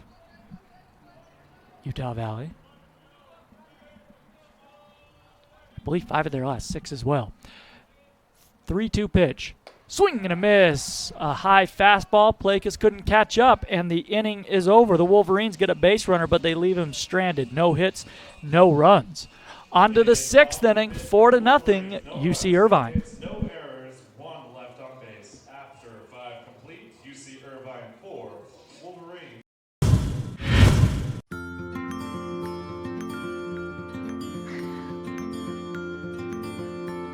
Looking to spend that birthday money, Tyler? I'm just not sure which one to get. Well, they are both pretty cool.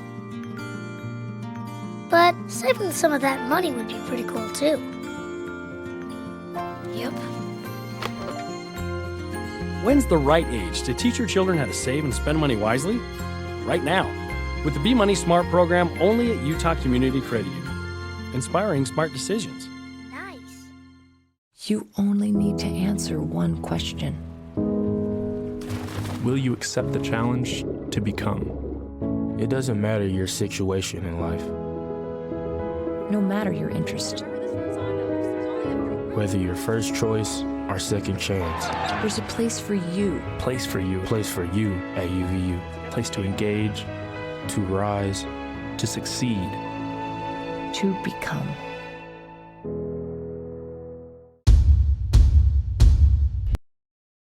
Tickets, or stop by the UCCU Ballpark ticket office.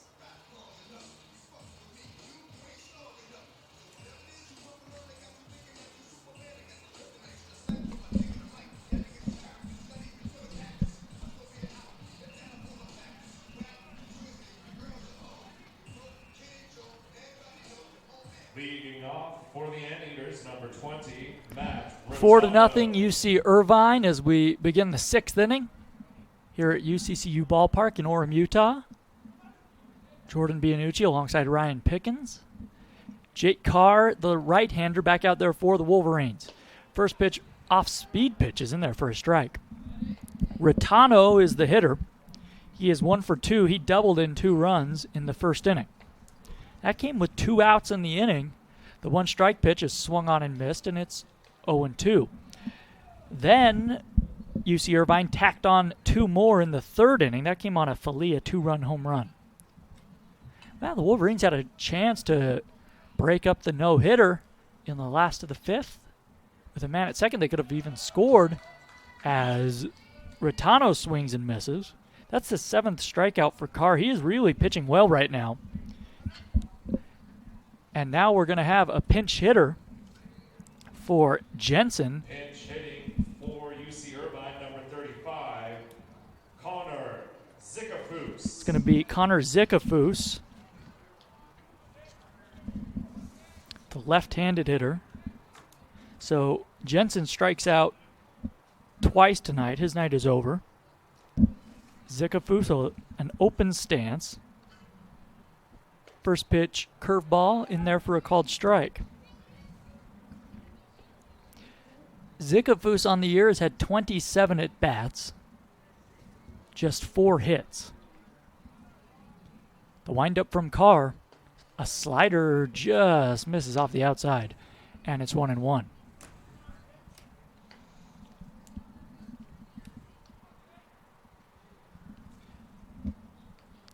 The right-hander Spencer Triplett is getting loose in the bullpen for Utah Valley. A fastball misses off the outside, and it's 2-1 to Zickafoos.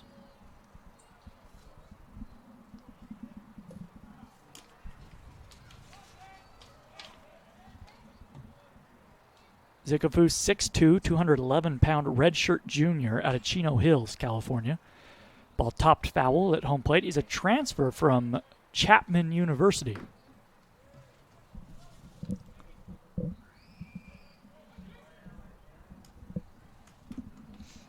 Well, the Wolverines, we were talking about that last of the 5th inning. Sims was hit by a pitch. He eventually reached second with 2 outs, but the Wolverines could not knock him home. There's a ball, and it's 3-2.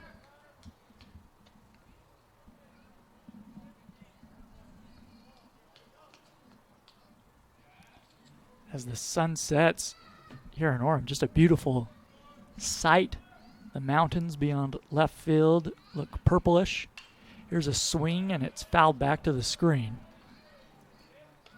Kind of a purplish orange out there as night falls. The Anteaters have had 7 hits tonight, no errors. The Wolverines with 1 error. Carr has settled in very nicely after he gave up that 2-run home run in the 3rd inning. The 3-2 pitch. And a fastball misses outside, and he walked him. So a 1-out walk to Zickafoos. And that brings up Brendan Brooks. For Carr, that was his 102nd pitch of the night, so we'll see how far Eric Matson lets him go in this game. Polson holding on the runner at first base. The pitch. Breaking ball right there on the inside corner, called a strike. Brooks singled back in the 2nd inning. He popped up in the 4th. He is 1 for 2. He popped up into shallow right field. Marco playing very deep out there right now. The 1-strike offering from Carr. Fastball misses high and away, and it's 1-1.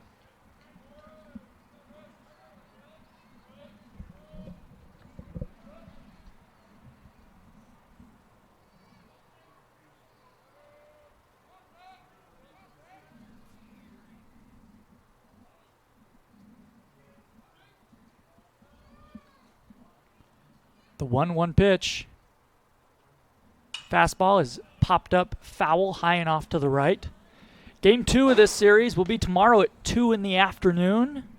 We'll have that one for you here on GoUVU.com, the audio, and then we'll be live on UVU TV as well.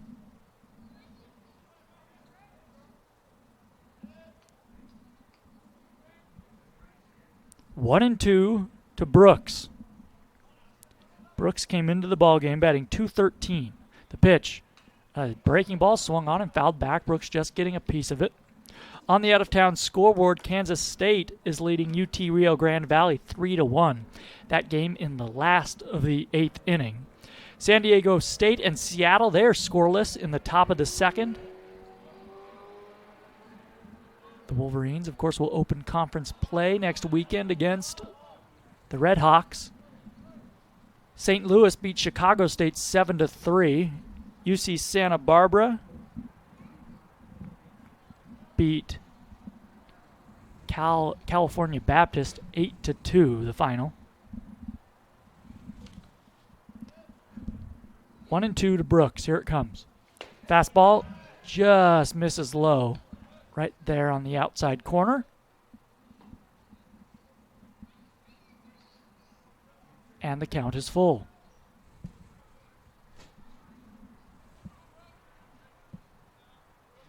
I say full, it's 2-2, I beg your pardon. Zickafoos at first base, held on by Polson. The pitch. Breaking ball misses low, now it is full. Grand Canyon and Xavier, they'll get underway. They should get underway right now in Phoenix, a game scheduled for 7:30 Mountain Time.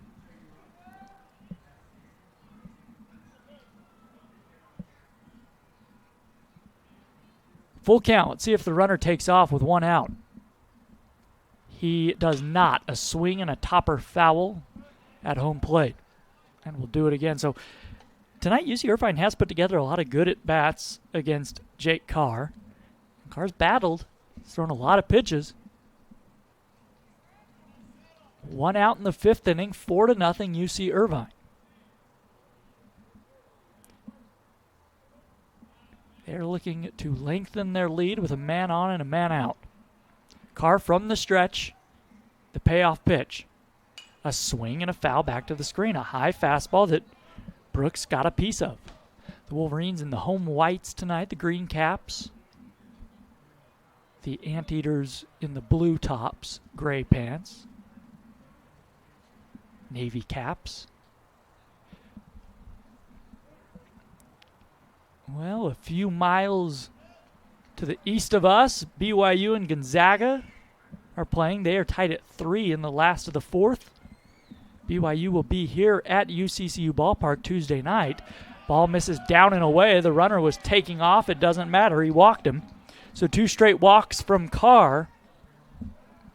And they're 2 on with 1 out. And Eric Matson is going to take the long walk out to the mound. We'll see if he signals for the right-hander. He does.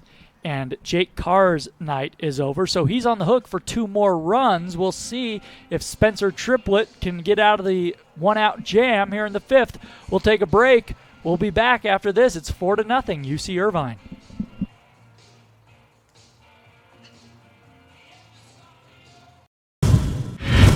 What is it about the car shopping experience at Murdoch Hyundai that has everyone talking? Maybe it's the safety inspections or the car washes for life.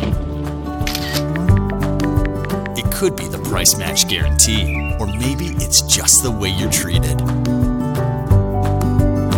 Come fall in love in Linden, Logan, and Murray at Murdoch Hyundai. Your no regrets dealer.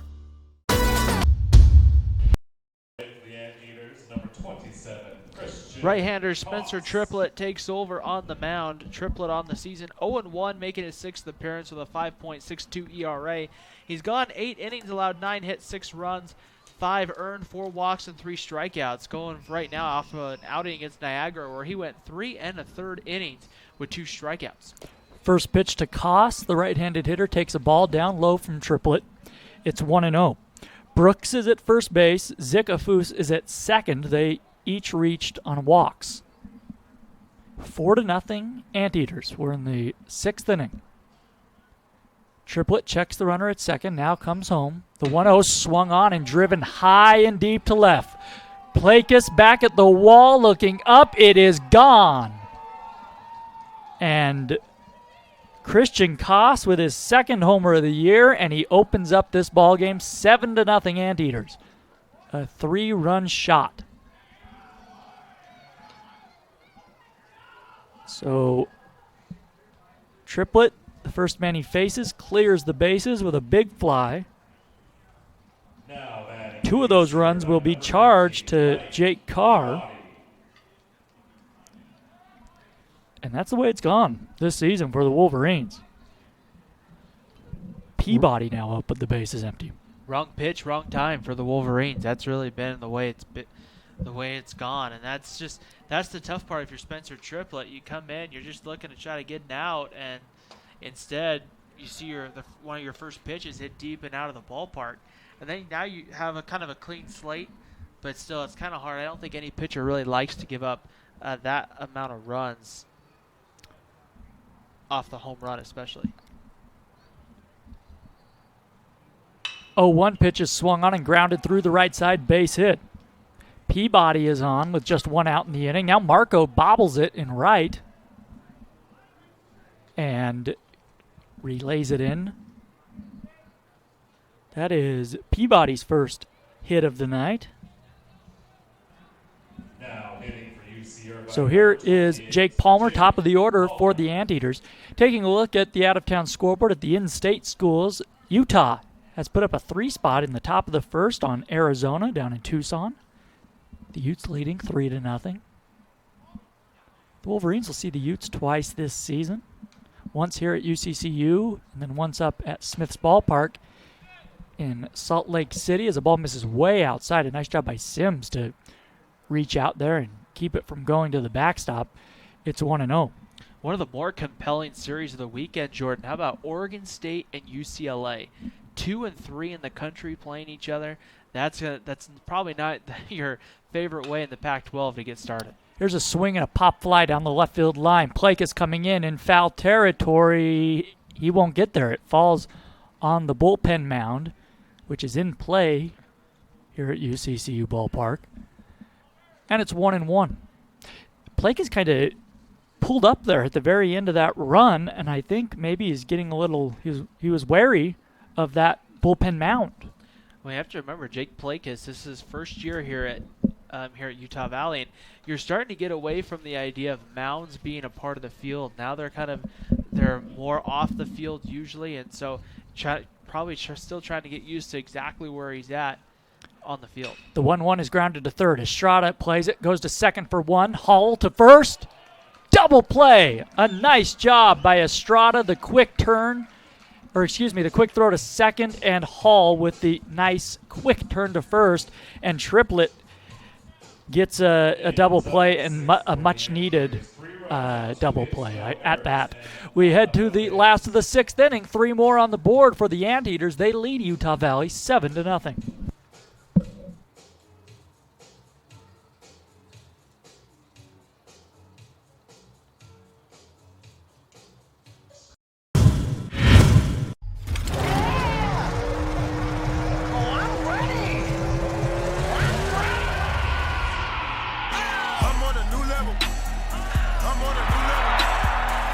Give your head a Mountain Dew kickstart.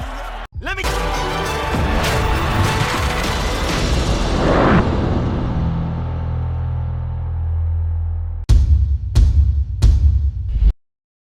Beltran, the Wolverines still looking for their first hit tonight.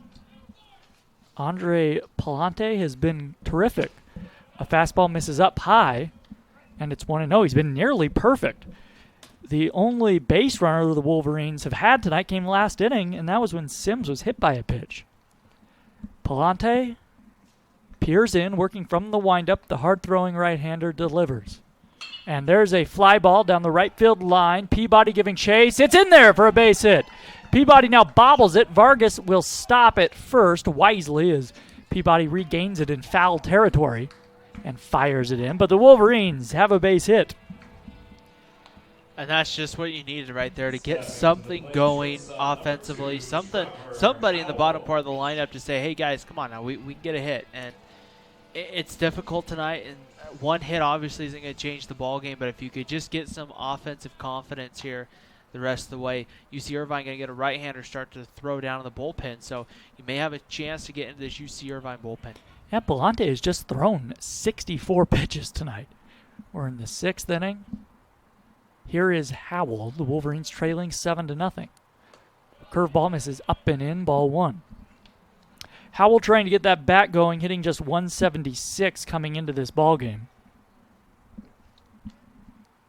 He has been in the leadoff spot all year long, basically. But Eric Matson shuffled it tonight. Beltran led off. 1-0 to Trevor Howell, the senior out of San Diego. The pitch.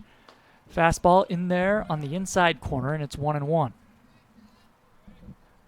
Vargas is held on by Domla at first base. Vargas has not attempted to steal a bag this season, and trailing 7-0, I would be surprised if he tried here. The 1-1 coming. Here it is. Howell takes a ball down low, off speed, and it's 2-1. The light's beginning to take full effect here in Orem on a chilly Friday night. You see the traffic trickle down University Parkway beyond center and right field. We are situated on campus right next to Interstate 15. The 2-1 pitch. Check swing. Fastball. Did he go around? He did not, on appeal to Blake Jensen, the first base umpire, and it's 3-1. This is a big spot for Howell. Nobody out, a man at first base, and your best hitter, Beltran, is on deck. And rarely do you have your best hitter hitting 385 or 382 coming into the game, coming up with men on base as a leadoff hitter. A swing and a pop-up. It's going to get out of play on the first base side, and the count is full. And Beltran has hit in that 2 spot most of the year, so he has not hit with guys on base all that much.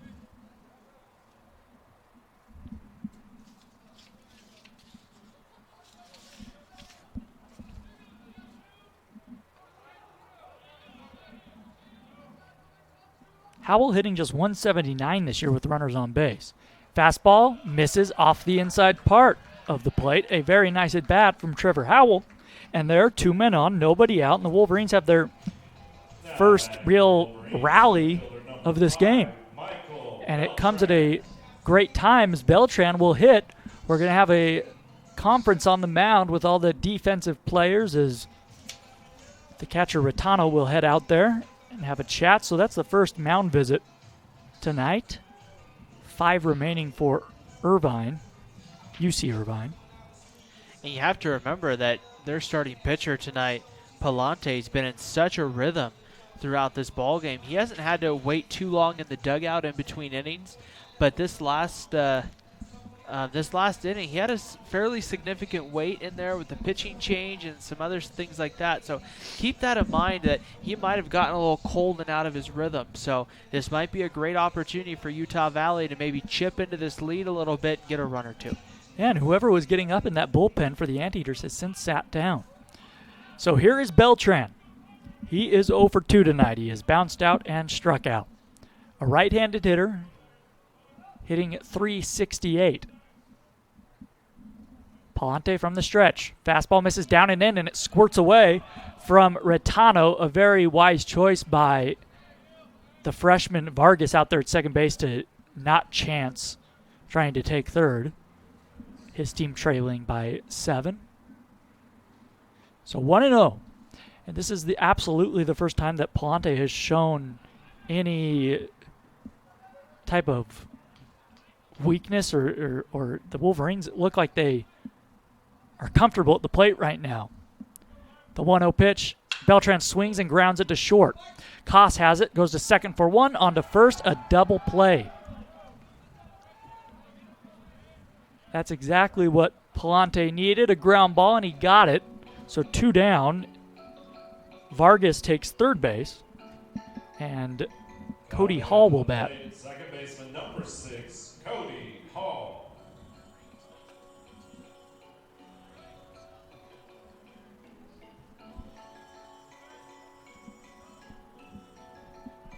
Runner at third, 2 outs, 7-0 UC Irvine. We're in the last of the 6th inning.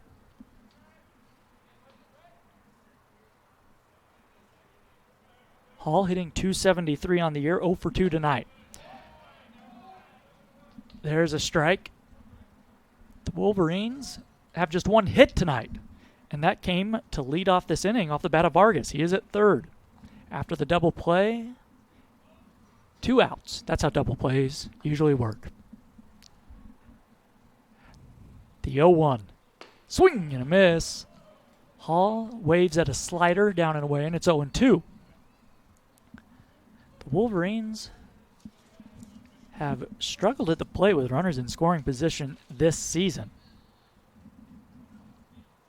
On the year, Hall is, I'm looking at my splits here, my batting analysis for the Wolverines. The pitch to Hall, he swings and grounds one to the third baseman. Lewis to his left, scoops it up, throws to first, and the inning is over. The Wolverines put 2 men on with nobody out, but they cannot get a run. They leave a man stranded. On to the 7th, 7-0 UC Irvine. In the bottom of the 6th for the Wolverines, no runs on 1 hit, no errors, 1 left on base. After 6 complete, UC Irvine 7, Wolverines 0. Tacano's Brazilian Grill. Visit our new location at University Place on the corner of State and Parkway here in Orem. Tacano's, escape the ordinary. From accommodation to location, all of the elements come together brilliantly at Provo Marriott Hotel and Conference Center. Meet at the Marriott where all the excitement happens.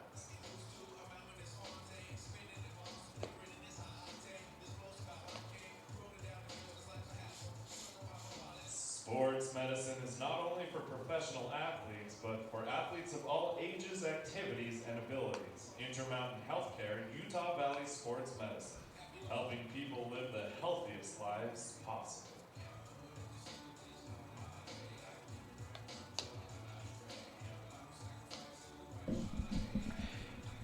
UC Irvine in charge as we begin the 7th inning, 7-0. They are leading.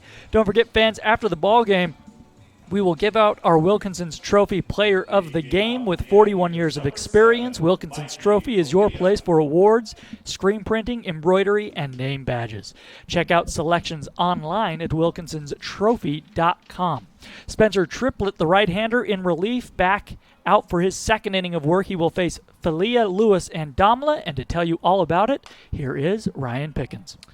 Thank you, Jordan, as Mikey Philia takes the first pitch, a curveball outside, ball one. 1 ball and no strikes on Philia, who's 1 for 3 tonight with a 2-run home run back in the 3rd inning. And the 1-0 pitch on its way home. That one's grounded up the middle. Trevor Howell there to scoop it up. He'll throw to first in time, and there's 1 away here in the 7th. And that's the way you want to get started if you're Spencer Triplett. 1 pitch and 1 out. And with 1 gone, here's Brandon Lewis. Lewis 1 for 3. A strikeout, a ground out, and a base hit. Ryan, it is in the bylaws that we must give the Wilkinson's Trophy Player of the Game to a Wolverine. But if it were not in the bylaws, Andre Palante would most likely be getting a plaque tonight in the visitors' clubhouse. The right-hander for UCI has been terrific. Just 1 hit through 6 innings. No runs. The first pitch missed low and inside. A right-hander beginning to throw down in the Utah Valley bullpen. The 1-0 pitch on its way to Lewis, and this one a fastball in the outer part of the corner for a called strike, and the count evens up at 1-1 here. That might be Kevin Mcconnell was throwing earlier in the ballgame down there, so he's getting loose now down in the Utah Valley bullpen, keeping that arm warm. The 1-1 pitch, Lewis rolls this one over to Paul Estrada at third, who's up with it, throws a low ball, and that one's not scooped out at first by Cade Polson. Going to second will be Lewis. He'll stop there on what I would imagine is going to end up being an E5 on the throw. It was Cade Polson did the best he could there to try to keep that one in front of him, but there that throw was low, and that will go against Paul Estrada on the air. And now Adrian Dalma, the first baseman, will come to the plate. Damla 1 for 3, a single, a ground out, and a strikeout as Lewis had to get, I think, some protective gear from hitting back over to the UC Irvine dugout. And now Damla will stand in. A 2 p.m. first pitch tomorrow for Game 2. Paxton Schultz will go for Utah Valley. The pitch on its way, and Damla sends that one foul, and it's no balls and a strike. Going for UC Irvine in Game 2 tomorrow will be Tanner Brubaker. The junior is 1-1 with a 2.16 ERA. No balls and a strike to count here on Damla.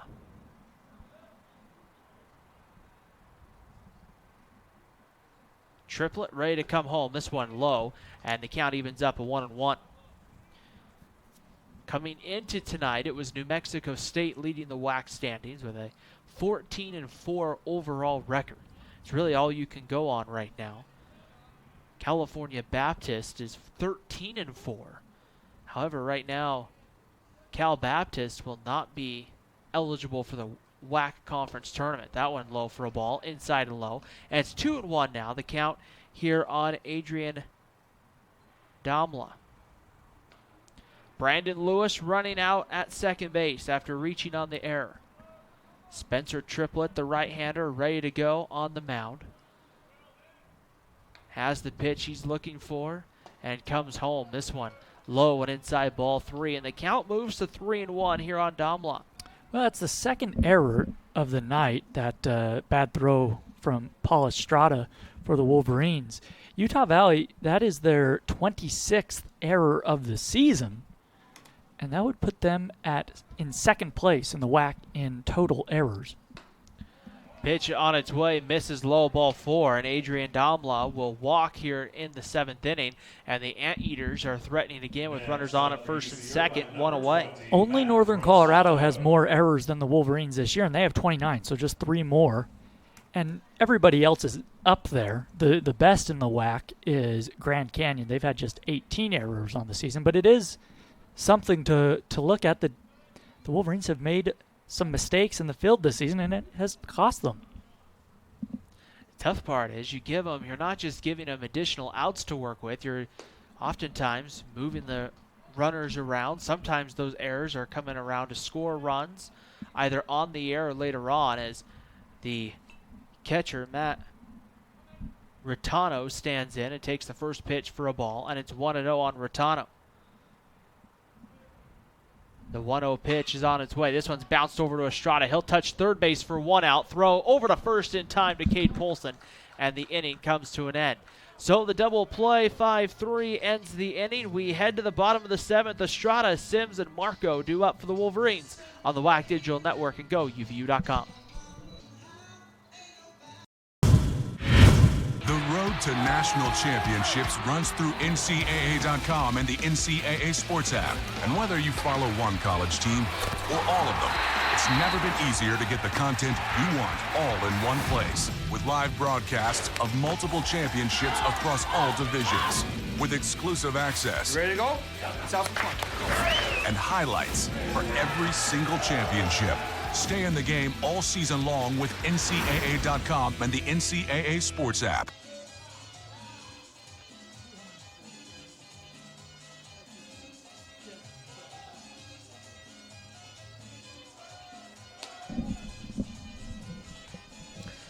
Bottom of the seventh inning here from Orem, Utah, as the Wolverines coming up here, and they're going to have to still go to work against Andre Palante, who has pitched very well tonight for UC Irvine. Paul Estrada will stand in, who's 0 for 2, a strikeout and a pop out to second in his last plate appearance. Will stand in, ready to go. 7 runs on 9 hits, no errors for UC Irvine. And that one inside as Estrada, it looked like, got hit right on the wrist, and he is kind of having to hop around a little bit there. That one came high and kind of tight in on the hands, as Beeve Levitt will make the walk down to first with Paul Estrada. That's not an easy place there to get hit. That's a really kind of bone-on-bone area when you get into that upper arm wrist area. And just kind of hope for Paul Estrada's sake that it's going to probably hurt a little bit in the morning, but you just hope that it's going to be okay. Beeve Levitt giving it a good look over at first base. Yeah, and I think Estrada, it's on his left hand or wrist, and he was hit there. Was he hitting the left wrist this past weekend? I know he was hitting the wrist. I couldn't remember if it was his back wrist or front wrist, but that's going to hurt a fastball at 91 no matter what time of year. But it's in the 30s out there right now, or in the low 40s at least, and that'll just, Paul Estrada's a tougher man than I am.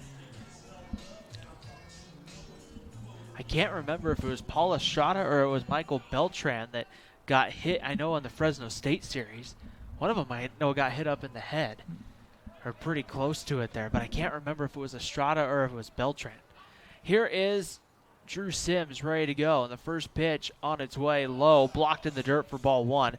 1 ball and no strikes. One of those things at the time when I was watching that game against Fresno State, I may want to remember this for later on in the year as we get a left-hander starting to throw down in the Utah Valley bullpen right now. The Wolverines have to still think about Tuesday night against BYU. 4 games in 5 days for the Wolverines. The 1-0 pitch to Drew Sims, swung out and missed. That one completely fooling Sims. He was out in front of it, and it evens the count up at 1-1. That's the tough thing about midweek games is right now Eric Mattson, of course, is not thinking about the midweek matchup. That's the tough part. It's hard to plan for it. You get through this series, and then whatever you have on Tuesday. You may plan more heading into Sunday than right now, because guys who throw tonight still have 4 or 5 days rest. Sims swings and grounds one foul down the left field line into the bullpen, and it's 1 ball and 2 strikes. The count on Drew Sims. UC Irvine, they have a little bit different scenario because they are back at home next weekend for Washington State. So they have a full week off before they have to play. So Ben Orloff in a little bit different position. The 1-2 pitch coming home to Drew Sims. Fastball called, strike 3, froze him at 92 miles an hour, and there's one away here in the 7th. Well, the on the out-of-town scoreboard, the Cougars, that team the Wolverines will face on Tuesday night, not the Wazoo Cougars, but BYU has taken a 6-3 lead over Gonzaga, just a few miles to the east of us at Miller Park. Also, the Utes have extended their lead down in Tucson. They lead Arizona 4-0. That game still, I think, in the bottom of the second. First pitch low with the fastball to Alexander Marco. It's 1 ball and no strikes. Also, in the last of the first inning, Grand Canyon has scored 4 runs. They lead Xavier 4-1. That game's still in the first. Xavier was, I believe, a team that went to a regional last year.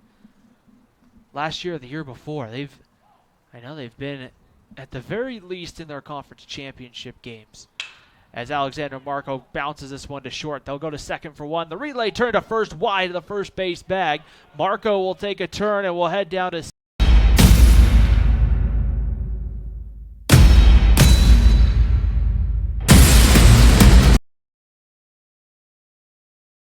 the throw just went past the first baseman Dalma, and then Marco able to get to second. They're going to give that an E4 against Brooks. So Estrada retired for out number 2, and Marco will reach on a fielder's choice, advances to second on what would have been the E4. And here's Cade Polson. Polson 0 for 2, a line out and a ground out for the Wolverine first baseman. Ready to go from the stretch. The pitch, a slow curveball in there for a called strike, and it's 0-1. We mentioned Ben Orloff taking over the helm of the program here at UC Irvine. Well, Mike Gillespie, their longtime head coach, retiring at the end of last season. 33 years in Division I baseball for Mike Gillespie. That one missing low and outside for a ball. 1 ball and 1 strike. Over 1,000 career games. Ben Orloff, not an easy shoe to walk into in that office there at UC Irvine and say, hey, we got to find a way to keep the tradition going. And they hired Orloff from within the, I was going to say organization, but from within the program. The 1-1 pitch low for a ball, and it's 2-1 the count here on Cade Polson. He'd been the associate head coach for a number of years. The pitching coach for UC Irvine, Daniel Bibona, he's in his 7th year as pitching coach after pitching for the Anteaters. 2 balls and a strike here on Cade Polson. Good hitter's count for the junior. The 2-1 pitch, fastball misses outside ball 3. 3 balls and a strike here on Polson, and we're seeing Adrian Palante now here in the later innings, now that he's up over 85 pitches, beginning to kind of show some signs of maybe starting to tire a little bit on the mound. But boy, he has pitched a great ball game for UC Irvine. They're gonna cause some problems, I think, for some teams in the Big West if this is your Friday night guy. The 0-1 pitch on its way to Polson. That one low and in the dirt, ball 4. And Cade Polson draws a walk here. So runners now on at first and second for Utah Valley. And that's going to bring up Jake Plakis now, the left fielder.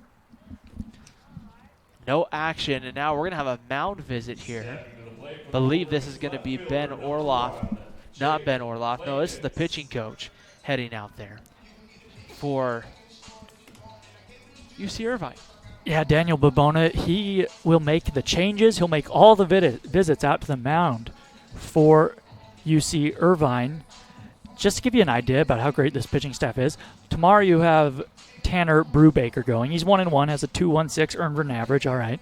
On Sunday, you have Trenton Denholm starting, 2-0, a .93 earned run average. So it is going to be a tough weekend for Utah Valley hitters, and this has been right now runners at first and second. The Wolverines do not have a hit in this inning, but this is one of the best rallies the Wolverines have had all night. The Wolverines still with just 1 hit. Jake Plakis ready to stand in right now and face Palante, who has over 200 career strikeouts for the Anteaters. The 13th UC Irvine pitcher to accomplish that feat Here's the pitch to Jake Plakis. That one misses low and inside for ball one. 1 ball and no strikes on Plakis. Alexander Marco, the runner at second for Utah Valley. It's Cade Polson over at first base. Plakis has flown out to left and struck out on the evening. Ready to go. Here's the 1-0 pitch on its way home. That one in there at the knees for a called strike, and it evens the count up at 1 ball and 1 strike. You may look at this UC Irvine team and you might say, well, they play in the Big West, and we don't really know much about the opponents that they play. Well, just to kind of give you an idea, when you get into their conference play, UC Santa Barbara is 17th in the RPI right now. Plakis takes the 1-1 pitch low for a ball. Cal State Fullerton, another team in the Big West, well, they have a 32 RPI entering the week. They'll play Iowa later this year with a 53. They've played Loyola Marymount, who has a 50 RPI. UCLA, who's at 26. And so just kind of keep that in mind right now. The strength of schedule, not necessarily there. 180th for UC Irvine. However, the 2-1 pitch misses outside ball 3. It's 3-1. They're going to play some pretty decent teams so far from that league. And so don't sleep necessarily on the Big West just because they may not have maybe the top brand of baseball. They might not be the SEC necessarily or be up there, but they have a lot of good baseball there in the Big West. Here's the 3-1 pitch to Plakis. That one in there for a called strike, and it's 3-2. And if you know anything about college baseball, you know the Big West Conference. Name a non-Power 5 conference that is better than the Big West. I was trying to do it. I can't. In college baseball. Yeah. I don't think there is one that's better. 3 balls and 2 strikes ready to go. The pitch on its way. Plakis grounds one to short. Up with it. And the throw over to get Plakis is just going to be in time. And the 7th inning will come to an end. We head to the 8th. We'll think about Jordan's question, and I'll have some kind of an answer after the break. It's 7-0 UC Irvine here in Orem. You're watching Utah Valley University Baseball on GoUVU.com and the WAC Digital Network. No runs, no hits, 1 error, 2 left on base. After 7 complete, UC Irvine 7, Wolverine 0.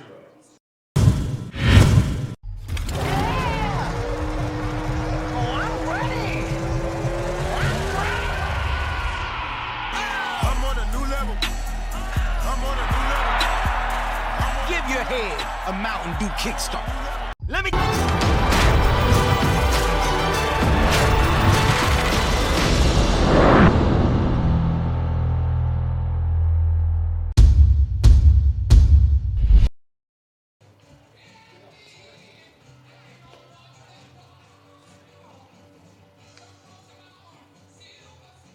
Now pitching for the Wolverines, number 17, right-hander Kevin Mcconnell. Top of the 8th inning here at the UCCU Ballpark in Orem, Utah. New right-hander on the mound for the Wolverines will be the right-hander Kevin Mcconnell. Mcconnell making his 3rd appearance of the year. No record with a 0.00 ERA. He's gone 2 innings, allowed 2 hits, no runs, 2 walks, and 1 strikeout. As McConnell will take over, won't be an easy part of the lineup as Connor Zickafoos will lead it off. It will be Zickafoos, Brooks, and Koss coming up. And we will send it now over to my partner, Jordan Bianucci. And Jordan, we were talking about this non-Big West, non-Power 5 conference that might maybe be as good traditionally. First pitch to Zickafoos is fouled high and off to the left, 0-1. And the only conference I can come up with that I would say might compete close would be something like the Missouri Valley, because you've had Missouri State's a team that will win traditionally in the mid-30s, somewhere between in the 30s. Curveball comes in and hits Zickafoos from McConnell, and so the leadoff man is on for UC Irvine. You get, Wichita State hasn't been a bad program historically, and so I think it's not as tough, I think, as the Big West, where you have UC Irvine, University of California, Santa Barbara, and you get CSU Fullerton in there. But I think that's probably the closest conference I could come up with, at least right now anyway, where I would say that, this would be somewhat of an even playing field. And possibly it may be that we're biased because we live out west. The name recognition for me alone in the Big West as a fastball catches the inside corner to the right-handed hitting Brooks. It's 0-1. But as you mentioned, UC Irvine, Fullerton, UC Santa Barbara, but Long Beach is in there. Historically, that's the thing you have to talk about. 1 year, I don't think, can define how good a program is and how good they're competing in that conference. Everybody has some up and down years, and so I think historically I agree. When you talk about the Big West at times, Jordan, when you're talking a regional, they've had times where they've gotten UC Irvine, Santa Barbara, and Long Beach into the regionals. 0-2 misses outside, a breaking ball from Mcconnell. It's 1-2. But the West Coast over the last 3 or 4 years, Jordan, just hasn't been the Pac-12 and some of those other conferences haven't gotten as many teams into a regional as we've been used to. This year might be different. The 1-2 pitch, fastball comes in and he hit him. So McConnell has hit the first 2 men he's faced in this inning. Utah Valley trailing 7-0. We're in the top of the 8th inning. So here is Koss, as I believe that's Blake Zeleny getting loose, still throwing in the Wolverine bullpen.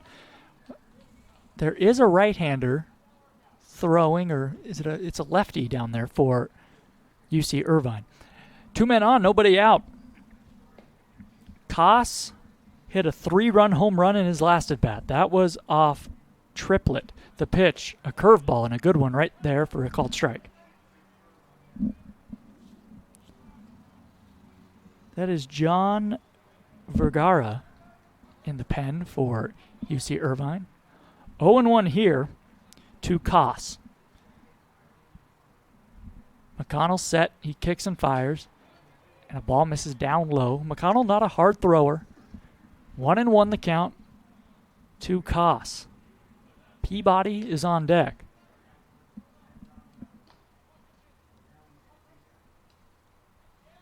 The 2 men on base were hit by pitches. Now McConnell steps off and looks back the runners. He looks back yeah, that sounds right. Well, Ryan, we are about an hour and 15 minutes away from the semifinals in the WAC basketball tournament. Utah Valley getting set to take on Grand Canyon tonight. There's a swing and a high drive to right. Marco on the track now reaches up and he makes the grab against the wall. Tagging are the runners. The throw into second is too late. Both Zikafus and Brooks are safe at third and second, respectively. So Koss gives it a ride. He almost had home run number 2 on the night, but Marco makes the grab at the wall. It's just 312 feet down the right field line here at UCCU Ballpark. There is one away now. Here is Mike Peabody. He singled in his last at bat. He is 1 for 3. A left-handed hitter. So UC Irvine does not need a base hit to add on. The pitch, a curveball misses away, 1-0. Now we talk about a potential opponent for Utah Valley. The other semifinal tonight's UTRGV in New Mexico State. With about 15:30 to go in the second half, it's New Mexico State by 15, 55-40. So looks like the Aggies may be heading back to the WAC championship game. They are always there. They are the powerhouse in WAC basketball. And for that matter, baseball this year, playing very good ball. The 1-0 pitch, a line drive, base hit up the middle into right center field. Coming in to score is Zikafus. Coming around is Brooks. He will score. The throw goes into second. It is 9-0 UC Irvine. So Peabody picks up 2 RBIs. And UC Irvine in command here in Orem. And that may do it for the right-hander McConnell. It will. Eric Matson comes out to make a change. It's going to be the left-hander Blake Zeleny coming in from the bullpen. We'll take a break. It's 9-0 Anteaters.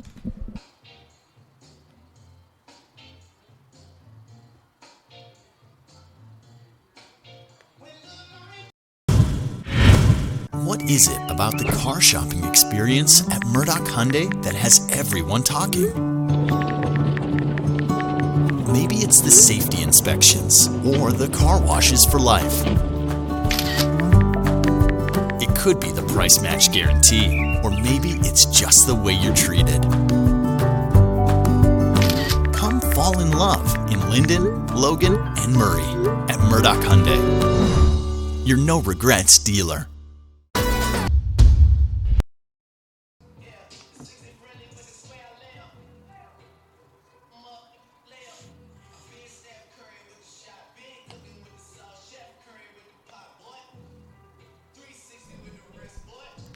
New pitcher on for Utah Valley, the left-hander Blake Zeleny will come on and pitch here in relief. Zeleny 0-1 on the year, making his 6th appearance. He's gone 7 innings, allowed 8 hits, 4 runs, all earned.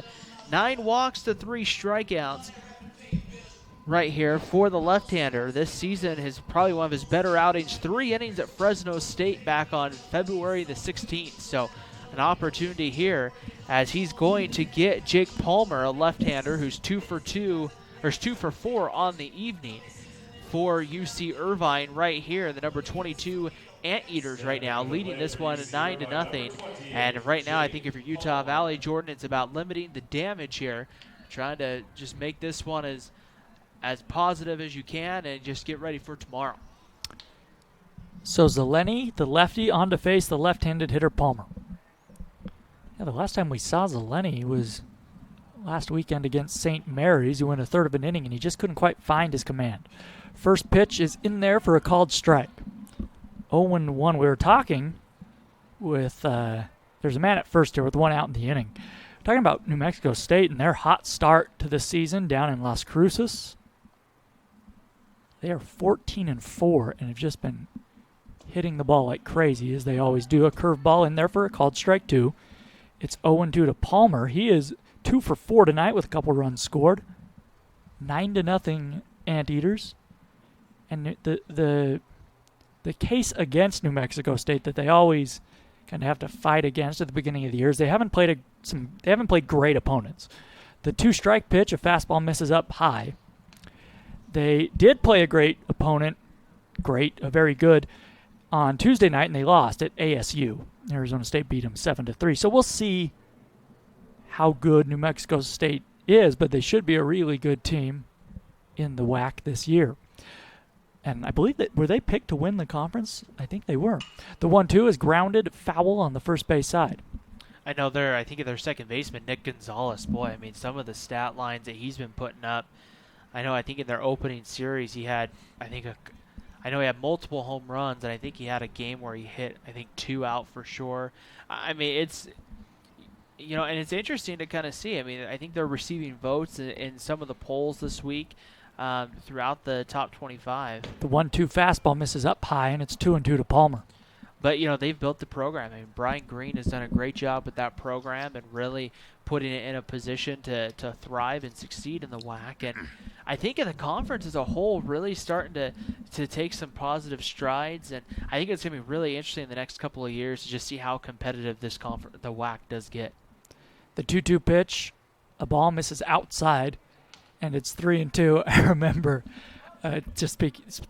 speaking of teams that just crush the ball, a few years ago, I want to say it was a couple years ago, I was down watching BP before the game, and we were talking, a few of the players and the coaches. There's a fastball that misses up high, ball 4 to Palmer. They're 2 on with 1 out. Here is Falia. But we were talking about, I think it was New Mexico State, who was just crushing the ball at the time. We were talking about how great they were swinging the bats and the power that they have. I asked, in the big leagues, we were joking, of course. We were saying, geez, it must be corking their bats down there. Kidding. And but up here, I was asking, I was like, well, is there anything you can do to an aluminum bat, really?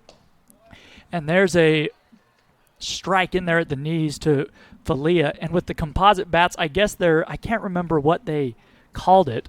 And maybe it's still, you can do it to the bats, but you can do something where you roll them, I think was the term that's used. And I don't know exactly what that entails even. The 1-strike pitch is swung on and flied into right center. Coming over is Beltran. He will make the grab. Tagging at second and heading for third is Peabody.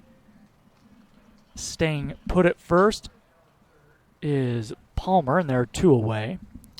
But I was talking to one of the coaches, and yeah, we've heard it. The way you cheat with an aluminum bat is you roll it and you do this, and the Wolverines were really struggling at the plate at the time. And one player goes, "Hey, why don't we do that?"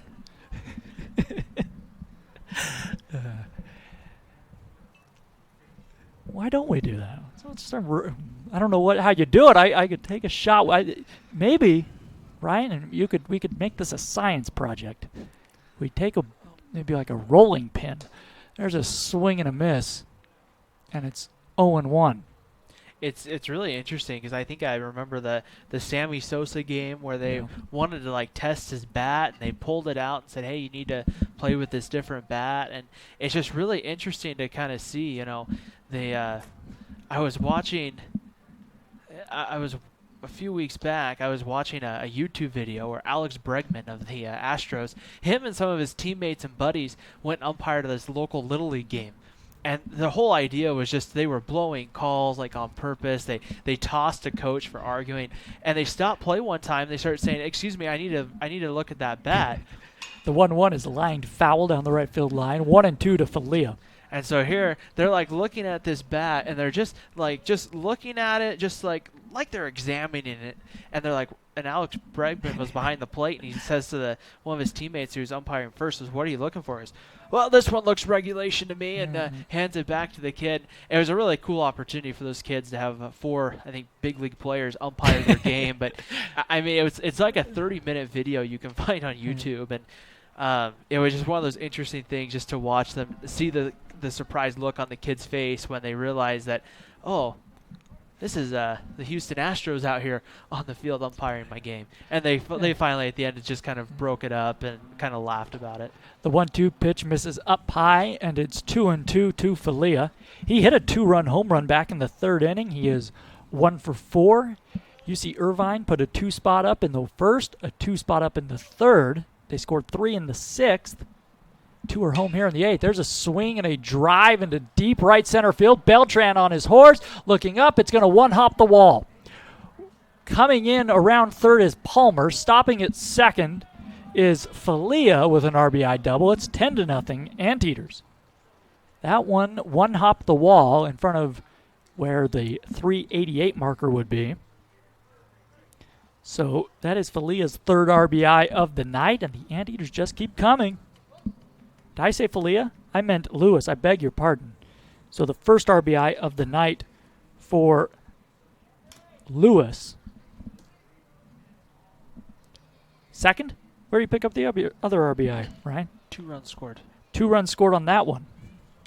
Good Lord. For the Anteaters, number 30, Andre Antone. So here is a pinch hitter. Andre Antone. Antone has had 32 at-bats this year, just 5 hits. A ball misses outside. It is 1-0 to Antone.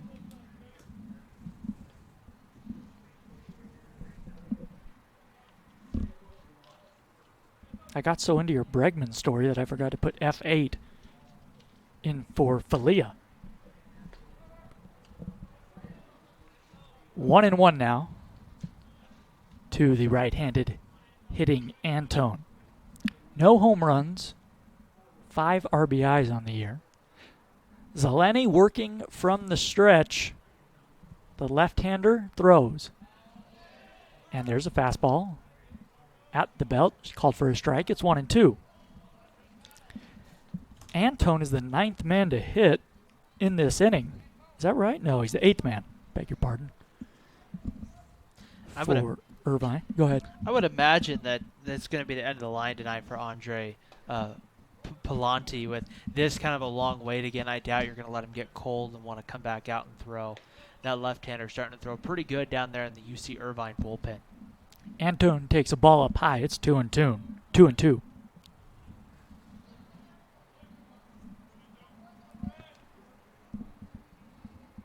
So Domla's night is done. There's a base hit in the center field. They are going to send the runner from third. The throw is cut off.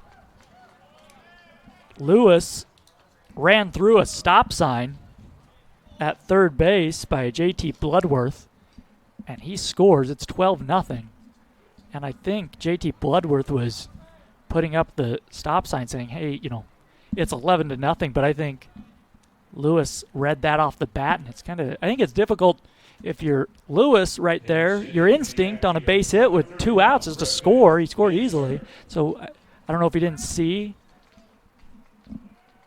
the Bloodworth putting up the stop sign, but 12-0, and the Wolverines are just having a nightmarish night. UC Irvine just dominating. Here is Griffin Mazer pinch hitting for the catcher Ratano. First pitch in there for a called strike.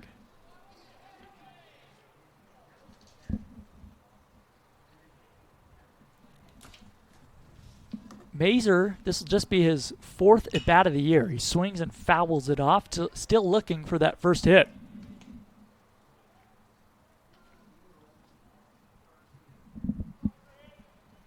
We are in the 8th inning. UC Irvine up 12-0. The Wolverines with just 1 hit tonight.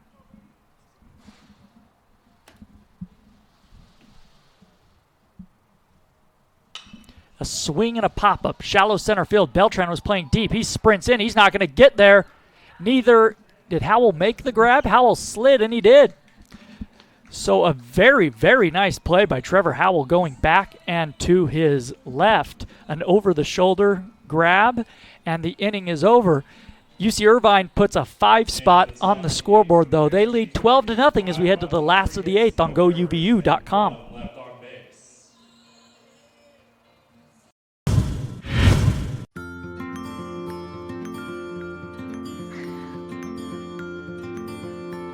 Looking to spend that birthday money, Tyler? I'm just not sure which one to get. Well, they are both pretty cool. But saving some of that money would be pretty cool, too.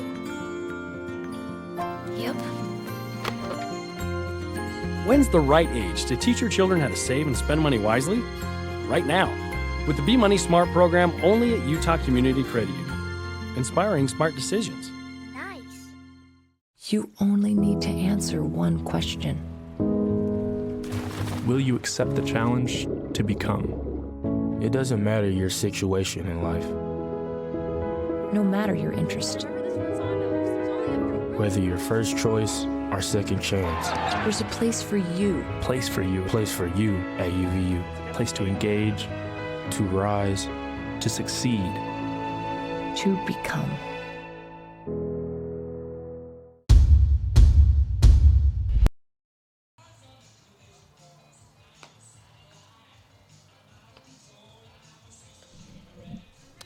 Bottom of the 8th inning here at UCCU Ballpark in Orem, Utah. New pitcher will be John Vergara, the junior from Los Angeles, California, and Glendale Community College, will come in and pitch here for the Anteaters on the season so far. The left-hander. Number 5, Sam Ireland. We have some changes. Sam Ireland now coming in to play second base. Now catching number 30 for Griffin Mazer will go behind the plate, and then Anton will stand in and play at first base. The left-hander Vergara on the year. Ty Vargas getting ready to stand in. We'll get you Vergara's stats here momentarily. Vergara, the left-hander, working from the windup. Vargas, the designated hitter, at the plate. Fastball misses down low. Ball 1. So Ryan mentioned those changes for UC Irvine. They lead 12-0. Bottom half of the 8th, the pitch coming to Vargas. So Brooks is out of the game. Ireland replaces him in the 7th spot. There's a swing and a foul back to the screen. Healthy swing by Vargas there. So UC Irvine continues to roll here in 2019, and unless they drops tomorrow, assuming the Wolverines do not come back tonight, There's a swing and a miss by Vargas. It's 1-2.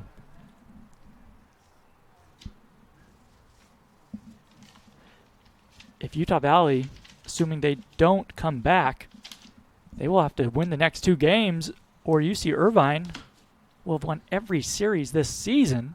There's a swing and a miss by Vargas. He strikes out. Here comes Howell. Well, Vergara on the year has gone 4 innings, allowed 2 hits, no runs, 3 walks, 4 strikeouts, now 5 after that one on the year for UC Irvine, pitching out of the bullpen. And Vergara right now, a nice way to start his night with a strikeout.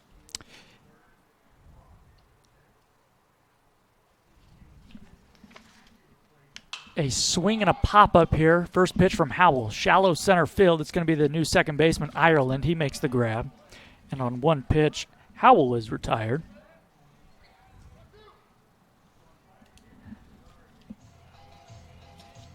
The first 4 series of the season, we mentioned this earlier, UC Irvine has won all 4.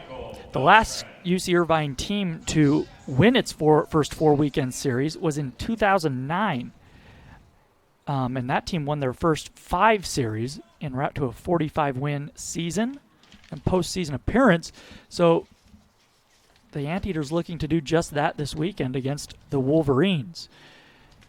And Utah Valley would need to win tomorrow and Sunday to break that streak up as Beltran takes a ball up high, 1-0. Beltran is 0 for 3 tonight, grounded into a double play back in the 6th inning. The pitch, fastball right there on the inside corner, and it's 1-1. Beltran, the Wolverines' best hitter, came into the ballgame batting .382. His average has dipped to .362. Open stance. The lefty, Vergara, peers in. Now he winds and fires. And a fastball misses up and in to the right-handed hitting Beltran. It's 2-1.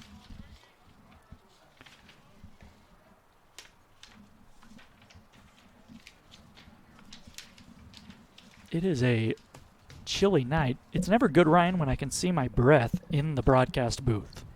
And that is the case tonight. 2-1. Beltran swings and knocks one foul off to the right. 2-2. Vergara on the mound. He was out all fall, only threw 3 innings in the fall. He redshirted, as Ryan mentioned, last year at Glendale Community College, coming from Glendale Community College. Played for the Caneo Oaks over the season. If I remember correctly, that's the same place that Drew Sims played over the summer. Oh, we'll have to ask him tomorrow. But he knows, obviously, Vergara on the mound. There's a pop-up, shallow left field, going out as just shortstop Koss. He makes the play, and the Wolverines are retired in order in the 8th. We head to the top of the 9th, rather. UC Irvine beating UVU 12-0. Wolverines, no runs, no hits, no errors, none left on base. After 8 complete, UC Irvine 12, Wolverines 0. Utah has embodied the spirit of industry. From the first transcontinental railroad to the first department store, we've led the way. As part of the Murdoch Auto team, we're proud to carry on this tradition. That's because when we say you are the heart of our business, it's more than just a slogan. It's our commitment to the values we all hold dear with no regrets. You've got to come see why you truly are the heart of our business. Murdoch Hyundai of Linden, part of the Murdoch Auto team. Click MurdochHyundaiLinden.com. I decided to go to college to further my education and define my purpose in the world and be a part of something much bigger than myself. I wanted to set up the best possible future for myself, both academically and athletically. I try to learn from everyone, whether that be professors, my teammates, or other student athletes. I try to see everyone as an opportunity to learn. Everyone has a story to tell, and I think there's a moral and something you can learn from it.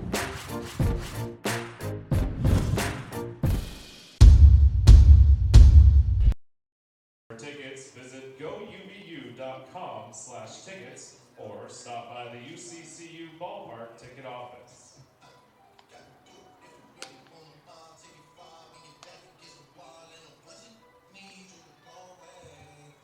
Now pitching for the Wolverines, number 11, right-hander Travis Parker.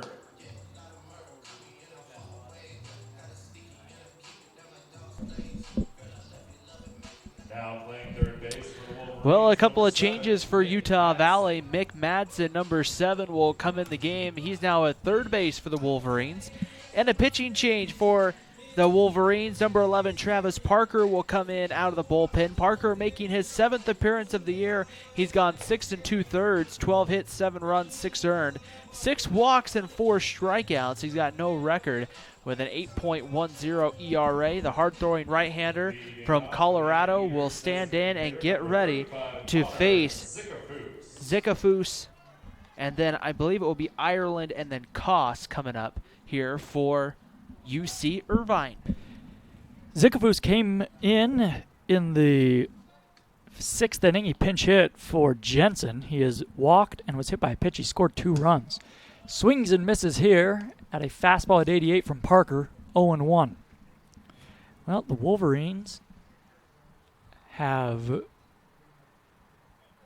not scored a run tonight. They've only had 1 hit.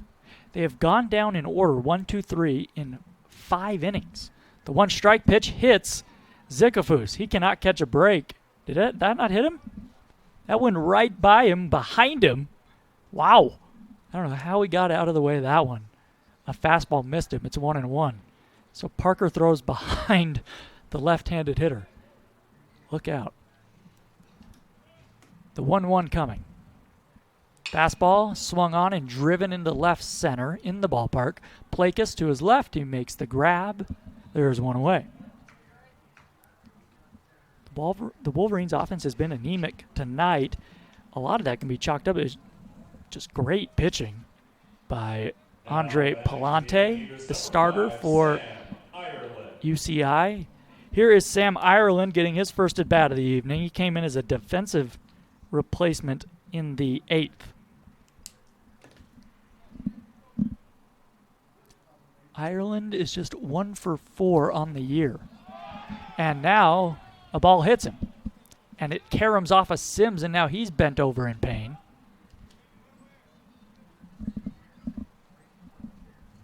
And now he picks up the mask. He looks okay. Eric Matson comes out of the dugout. Sims says he's fine.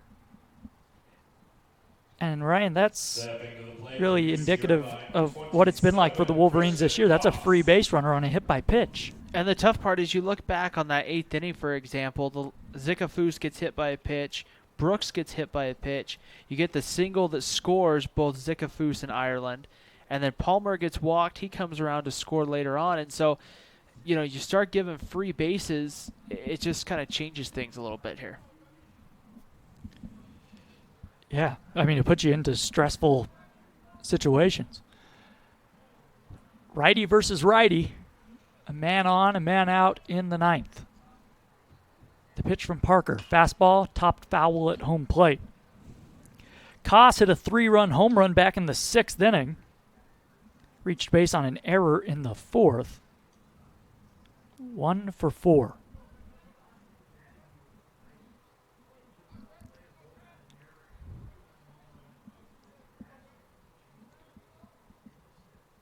Here comes the 0-1. Swing and a miss there. And it's 0-2. UC Irvine with a 9-4 record overall this year. The Wolverines have struggled, just 3-13. Have won just 1 game here at home.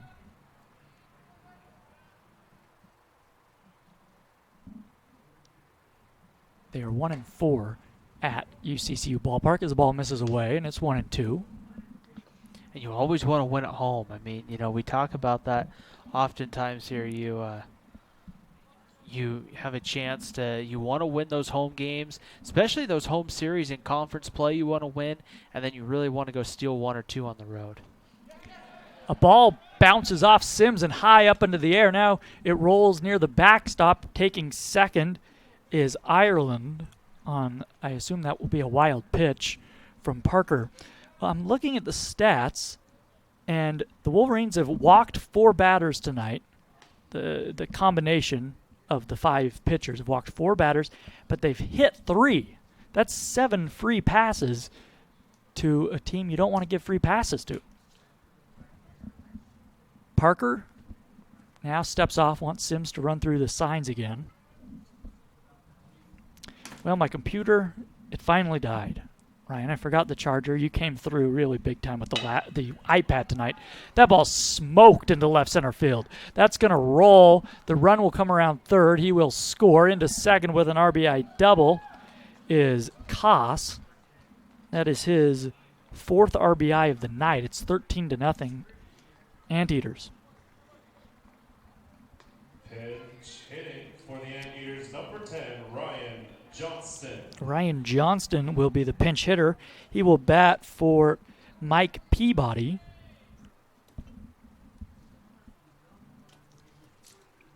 Johnston, a right-handed hitter. Peabody had a nice night. He had 2 hits, 2 RBIs.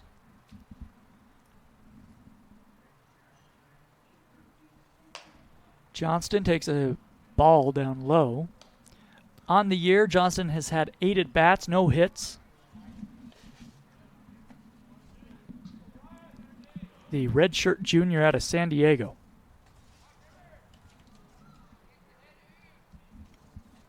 One and 0. Parker checks the runner at second, now comes home. Fastball misses inside, 2-0.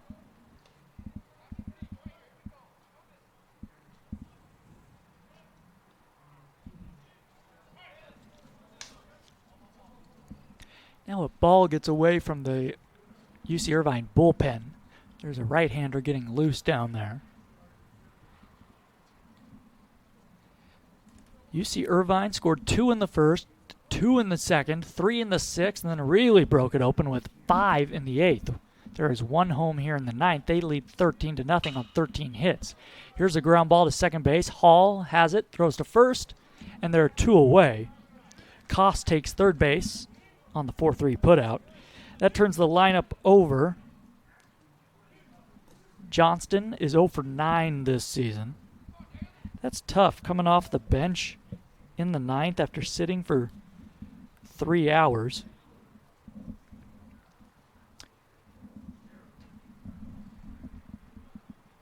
And now another pinch hitter. It's going to be Dallin Lee. So Palmer's night is done. Pinch hitting for UC Irvine, number 2, Dallin Lee.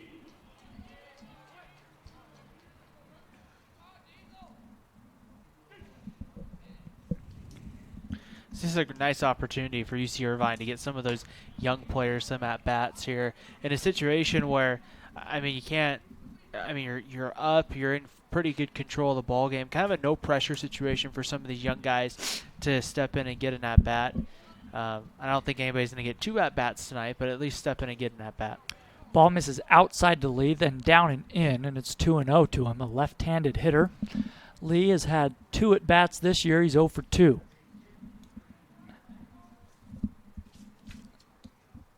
Lee, the junior out of Santa Ana, California.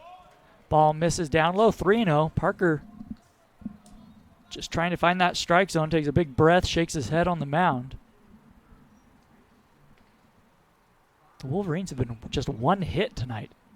The pitch, fastball misses outside. And somewhere in there, I missed a ball. Because Lee takes first base. I thought that was 3-0. So did the scoreboard. So Lee walks on what we assume is 4 pitches. Here is Falia. That was weird. Did you see 4 balls there? I saw 2. Okay, all right. I was writing something down in my scorebook when I heard you say that must have been ball 4. Yeah. Ball misses down and in. And it's 1-0, and Parker can't find the strike zone. There's nobody up in the bullpen, so Parker's got to bear down here. Falia, he had a 2-run home run back in the 3rd inning. The 1-0 pitch, fastball misses inside. 6 straight balls from Parker. It's 2-0. And Parker just, you can tell he's not real comfortable out there right now. Moving his head around, just kind of looking up into the sky as if to ask, how can I throw a strike here? There is a strike. He pours in a fastball, and it's 2-1. It's got to be hard because Travis Parker's come in some tough situations and just hasn't gotten a lot of the big outs he's needed to get so far this year in some of those situations. And so has given Utah Valley some big innings. Probably this year going to eclipse his career high in innings pitched, but just has been put in some tough situations this year, needing to get outs. 2-1 fastball is called for a strike on the outside corner, and it's 2-2. 2 outs in the inning, 2 men on. 13-0 Anteaters. Parker set. He kicks and fires, and a ball misses down low, full count to Falia.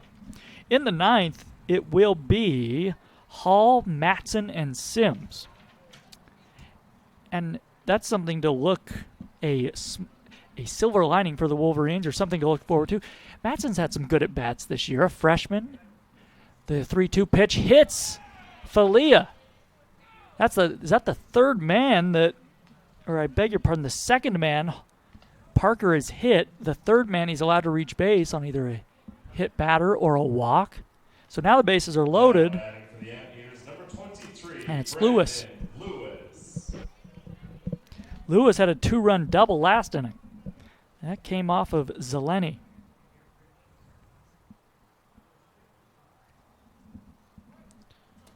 Tomorrow, for the Wolverines, getting to start. Building drama, building. Fastball misses inside to Lewis, ball 1. It will be Paxton Schultz, who has really been the Wolverines' best pitcher this season. Should have helped you out with some dramatic music or something. 1-0. Bases loaded. A swing and a topper foul at home plate. Should Lewis reach, it would be Antone. Well, Ryan, we're not yet at 3 hours for this ball game, but it feels like we are. Parker said, I think it feels that way for all Wolverine fans, as a fastball misses up high, and it's 2-1. Now a right-hander will begin to get loose for the Wolverines, just in case Parker can't get out of this one. He has thrown 25 pitches in this inning. And in a 13-0 game, Eric Matson does not want to have to go back to the bullpen. Fastball misses up and in, and it's 3-1. And Parker just has not looked comfortable out there all inning. The inning began with Zikafus flying out, but then Ireland was hit by a pitch. Koss doubled. Johnston grounded out. Then a walk and a hit by pitch again. 3-1. Swung on ground ball through the left side, past the diving Matson and into left field. 1 run will come in to score. Here comes the following run. He'll score. And a 2 RBI single for Lewis. He has 4 RBIs on the night. 14-0. UC Irvine, and that's going to do it for Travis Parker. Perhaps Eric Matson has yet to make the move to Hostert in the bullpen. Matson may just be stalling here to get his right-hander some more tosses down there. Antone will be the hitter. You know, I mean, Travis Parker is one of those guys that I always get excited about because he's got a good fastball. He's got good stuff. He's just sometimes elevated that fastball just in tough situations. That like that triple at BYU, you know, a 90-mile-an-hour fastball and you walk into most hitters, that's going to be a tough first pitch to hit. But the hitter for BYU, I believe it was Jackson Clough, just timed it perfectly. Yeah, and that happened a couple Tuesdays ago. I believe I said 14-0. It's 15-0, just to be clear. But yeah, that was the Wolverines. Really, one of their last close games was a few weeks ago at BYU, a 1-1 game in the last of the 8th. The base is loaded. Parker comes in, and the first pitch Clough sees, he lines into right field. But yeah, here comes a right-handed hitter. He swings and tops one foul. This is Antone. And what I haven't figured out with Travis Parker is it a lack of a secondary pitch? Is it, sometimes pitchers have a great fastball. I think it was Oral Hershiser who used to always teach as pitching coach with the Texas Rangers. If you have one pitch, you might be able to get by. You have two, you can kind of compete. Three, you can be really good. And then 4 pitches, you can be extremely good. Curveball here from Parker. Pulled that one out of the hat. We haven't seen much of that this inning. Misses inside. It's 1-1. Yeah, in Division I college baseball, you really need 2, at least. 2. You can be dominant with one pitch and then have a pretty good secondary pitch, and you'll be all right. Here's a fly ball into shallow center field. Under it is Beltran. He makes the grab, and the inning's finally over, but UC Irvine puts up 3 more. Last chance for the Wolverines. They trail 15-0 as we head to the last of the 9th on GoUVU.com. In the top of the 9th. Oh, hey, you got one of those insurance apps too? You know how this thing works? No, sorry. Not an app, it's my agent. In this moment, No, I'm fine, thanks. it's good to know you have a trusted, independent auto owner's insurance agent who's there when you need them. Great. Man, I gotta get one of those. Auto Owners Insurance, the no problem people. Neil Dastrup Insurance, your local independent auto owners insurance agency, supports UVU athletics. You only need to answer one question. Will you accept the challenge to become? No matter where you are in life, no matter your interests, From award-winning business and STEM to performing arts programs, there's a place for you. A place for you. a place for you at UVU, A place to engage, to rise, to succeed. to become.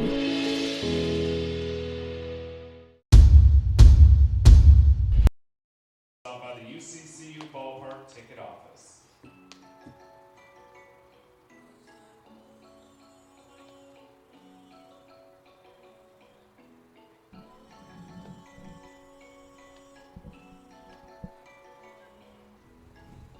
Now pitching for the Anteaters, number 12, right-hander Kaz Akamatsu. Well, we moved to the bottom of the 9th inning here in Orem. The new pitcher for UC Irvine will be number 12, Kaz Akamatsu, coming in. Akamatsu making his second appearance of the year. He's gone 1 inning, allowed 1 hit, walked 2, and struck out 1. Opponent's hitting 250 off the right-hander, who kind of throws a 3/4 kind of arm slot delivery, kind of giving a kind of a sinker ball kind of look. It's going to be Cody Hall, Mick Madsen, and then Drew Sims, 2, 3, and 4 coming up here for the Wolverines, who right now have some work to do here at the ballpark. Indeed. Boy, it'd be a miracle if the Wolverines could put 16 up in the last of the 9th to win, but that's exactly what they're going to have to do. 15-0 UC Irvine. Here is Hall, and it's like we were talking about last inning as Hall takes a strike on the outside corner from Akamatsu. For the Wolverines, just try to string a couple hits together, get something positive going for tomorrow afternoon, 2 p.m. start. But the Wolverines have had just 1 hit tonight. If you think of it, if you're Utah Valley, a 2 o'clock first pitch tomorrow means as a player. There's a looping liner into center field. Coming in to making the grab is the center fielder, Falia, and there is 1 away. As a player, it probably means a 2 p.m. first pitch. You're here sometime in about 12 hours or so, 9:30, 10 o'clock to get going. Probably hit around 11:30. And so you have to kind of turn around. It's a very quick turnaround if you're the Wolverines. And so you have to find a way to have a very quick memory and kind of put this one behind you. So here's Mick Madsen. His first at bat of the night came in as a defensive replacement for Paul Estrada. He lines one down the right field foul. Down the right field line, I should say. 0-1 to him. Madsen, in 27 at bats this season, has had just 6 hits. A freshman out of American Fork. He is Eric Madsen's son. Slightly open stance, takes a ball just outside, and it's 1-1.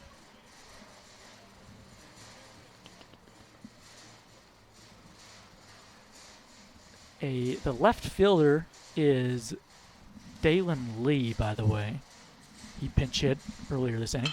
A swing and a slow roller to shortstop. Takes a wild bounce off the lip of the grass, but Koss handles it, throws to first.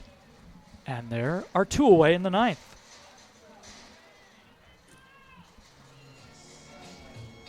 Brings up Sims. The base is empty. Well, the Wolverines have really been dominated in every aspect of the game tonight. Every facet, as they say.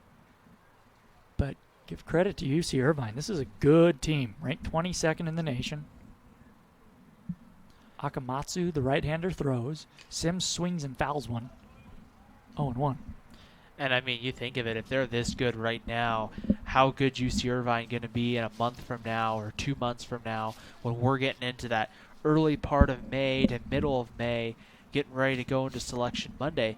How good is this UC Irvine team going to be? And, you know, in a time when we haven't seen a lot of West Coast teams be able to... 0-1 to Sims, catches the outside corner, and the Wolverines are down to their final strike.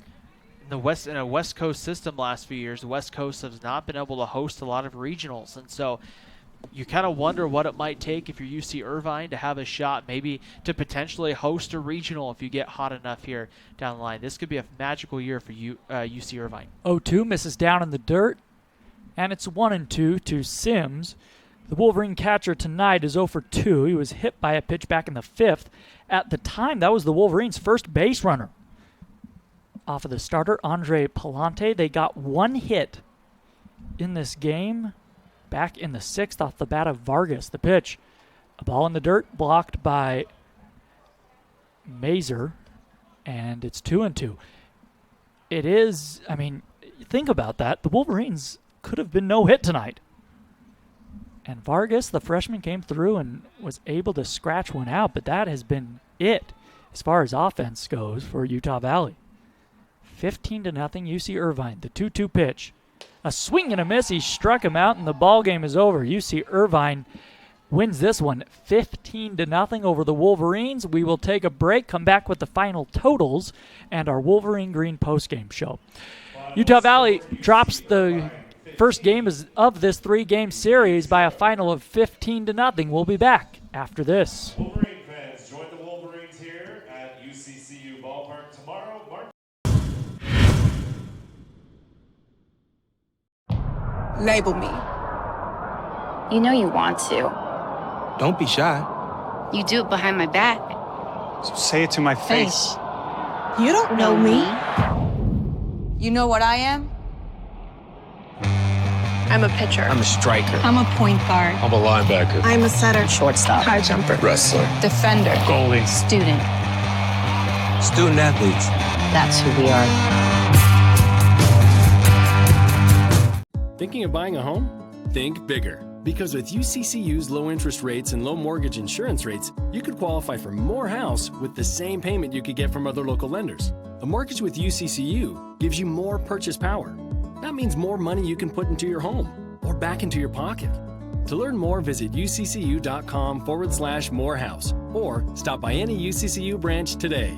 More house, same payment. Only at UCCU, inspiring smart mortgage decisions. The latest from KSL 5 News, including breaking news as it happens, and all your favorite KSL shows, ready to watch anytime. Download the free KSL app right now on all your favorite devices. Eyes on me! I'm Mark Pope, coach of the UVU men's basketball team. I want to thank Carlos Iglesias and Ken Garf Volkswagen for being a great friend of Utah Valley University athletics, basketball, volleyball, and everything else. Thanks, Coach. We're proud to support a great program like Utah Valley University Sports.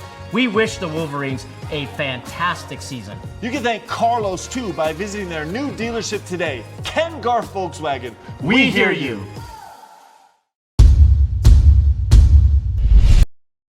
For the Wolverine Green post-game show, and Ryan, the Wolverines just got beat in every aspect of the game tonight. Yeah, I mean, I don't think there's any real need to sugarcoat this one tonight. And, you know, when you just take a look at it, I mean, you have to credit Andre Palante. I mean, 7 innings, only allows the 1 hit, 2 walks, and 5 strikeouts on 93 pitches. And I mean, it didn't matter whether it was the fastball, the slurve, or whatever he was throwing at those UVU hitters tonight. Utah Valley just couldn't really buy a hit, and it was just a tough night. And that turns around, and that puts a lot of pressure on your pitching staff to be perfect. Jake Carr's line probably doesn't indicate as well as he did pitch tonight. He missed a location with a couple of fastballs up in the strike zone, and the hitters made him pay. So, it's just one of those tough nights. If you're Utah Valley, this is going to be a good opportunity for you as a team to maybe go home, get some sleep, and put this one behind you, because you have to come ready to the ballpark to play again and, get here in 12, 13 hours and be ready to go. And, Jordan, you have to have a short memory, and you have to put this loss tonight behind you and just get ready to play. Tomorrow's a whole new day. That's the great thing about baseball. Indeed. The Wolverines had just one hit tonight. They lost ultimately 15-0, but the man that came up with that hit was the freshman. It was Ty Vargas, and he is our Wilkinson's Trophy Player of the Game. With 41 years of experience, Wilkinson's Trophy is your place for awards, screen printing, embroidery, and name badges. Check out selections online at wilkinsonstrophy.com. So, let's take a look at the gruesome final totals if you're a Wolverine fan. UC Irvine with 15 runs on 14 hits, 1 error. Utah Valley, no runs on 1 hit, 2 errors. The win goes to Palante. As Ryan mentioned, he was phenomenal. 7 innings of 1 hit ball, no runs, 2 walks, 5 strikeouts. He improves to 3-1. Jake Carr gets the loss. He falls to 0-5 on the year. Ultimately, Carr went 5 1/3 and gave up 6 runs, 2 walks. He did strike out 7. No save tonight. The Wolverines fall to 3-14 on the year. UC Irvine improves to 10-4, and they continue to roll. 22nd ranked according to Baseball America. The Anteaters, they played well tonight. The time of the ballgame, 2 hours and 57 minutes. The official attendance, 530. We hope you enjoyed the broadcast. Our next broadcast will be tomorrow afternoon, 2 p.m. We will have audio here on Go UVU and be live on UVU TV for Game 2 of this series. It will be the right-hander, Paxton, for the Wolverines. For UCI, it will be Tanner Brubaker on the mound, another righty for the Anteaters. For my broadcast partner, Ryan Pickens, I am Jordan Bianucci saying good night from UCCU Ballpark. The Wolverines fall to UC Irvine 15-0.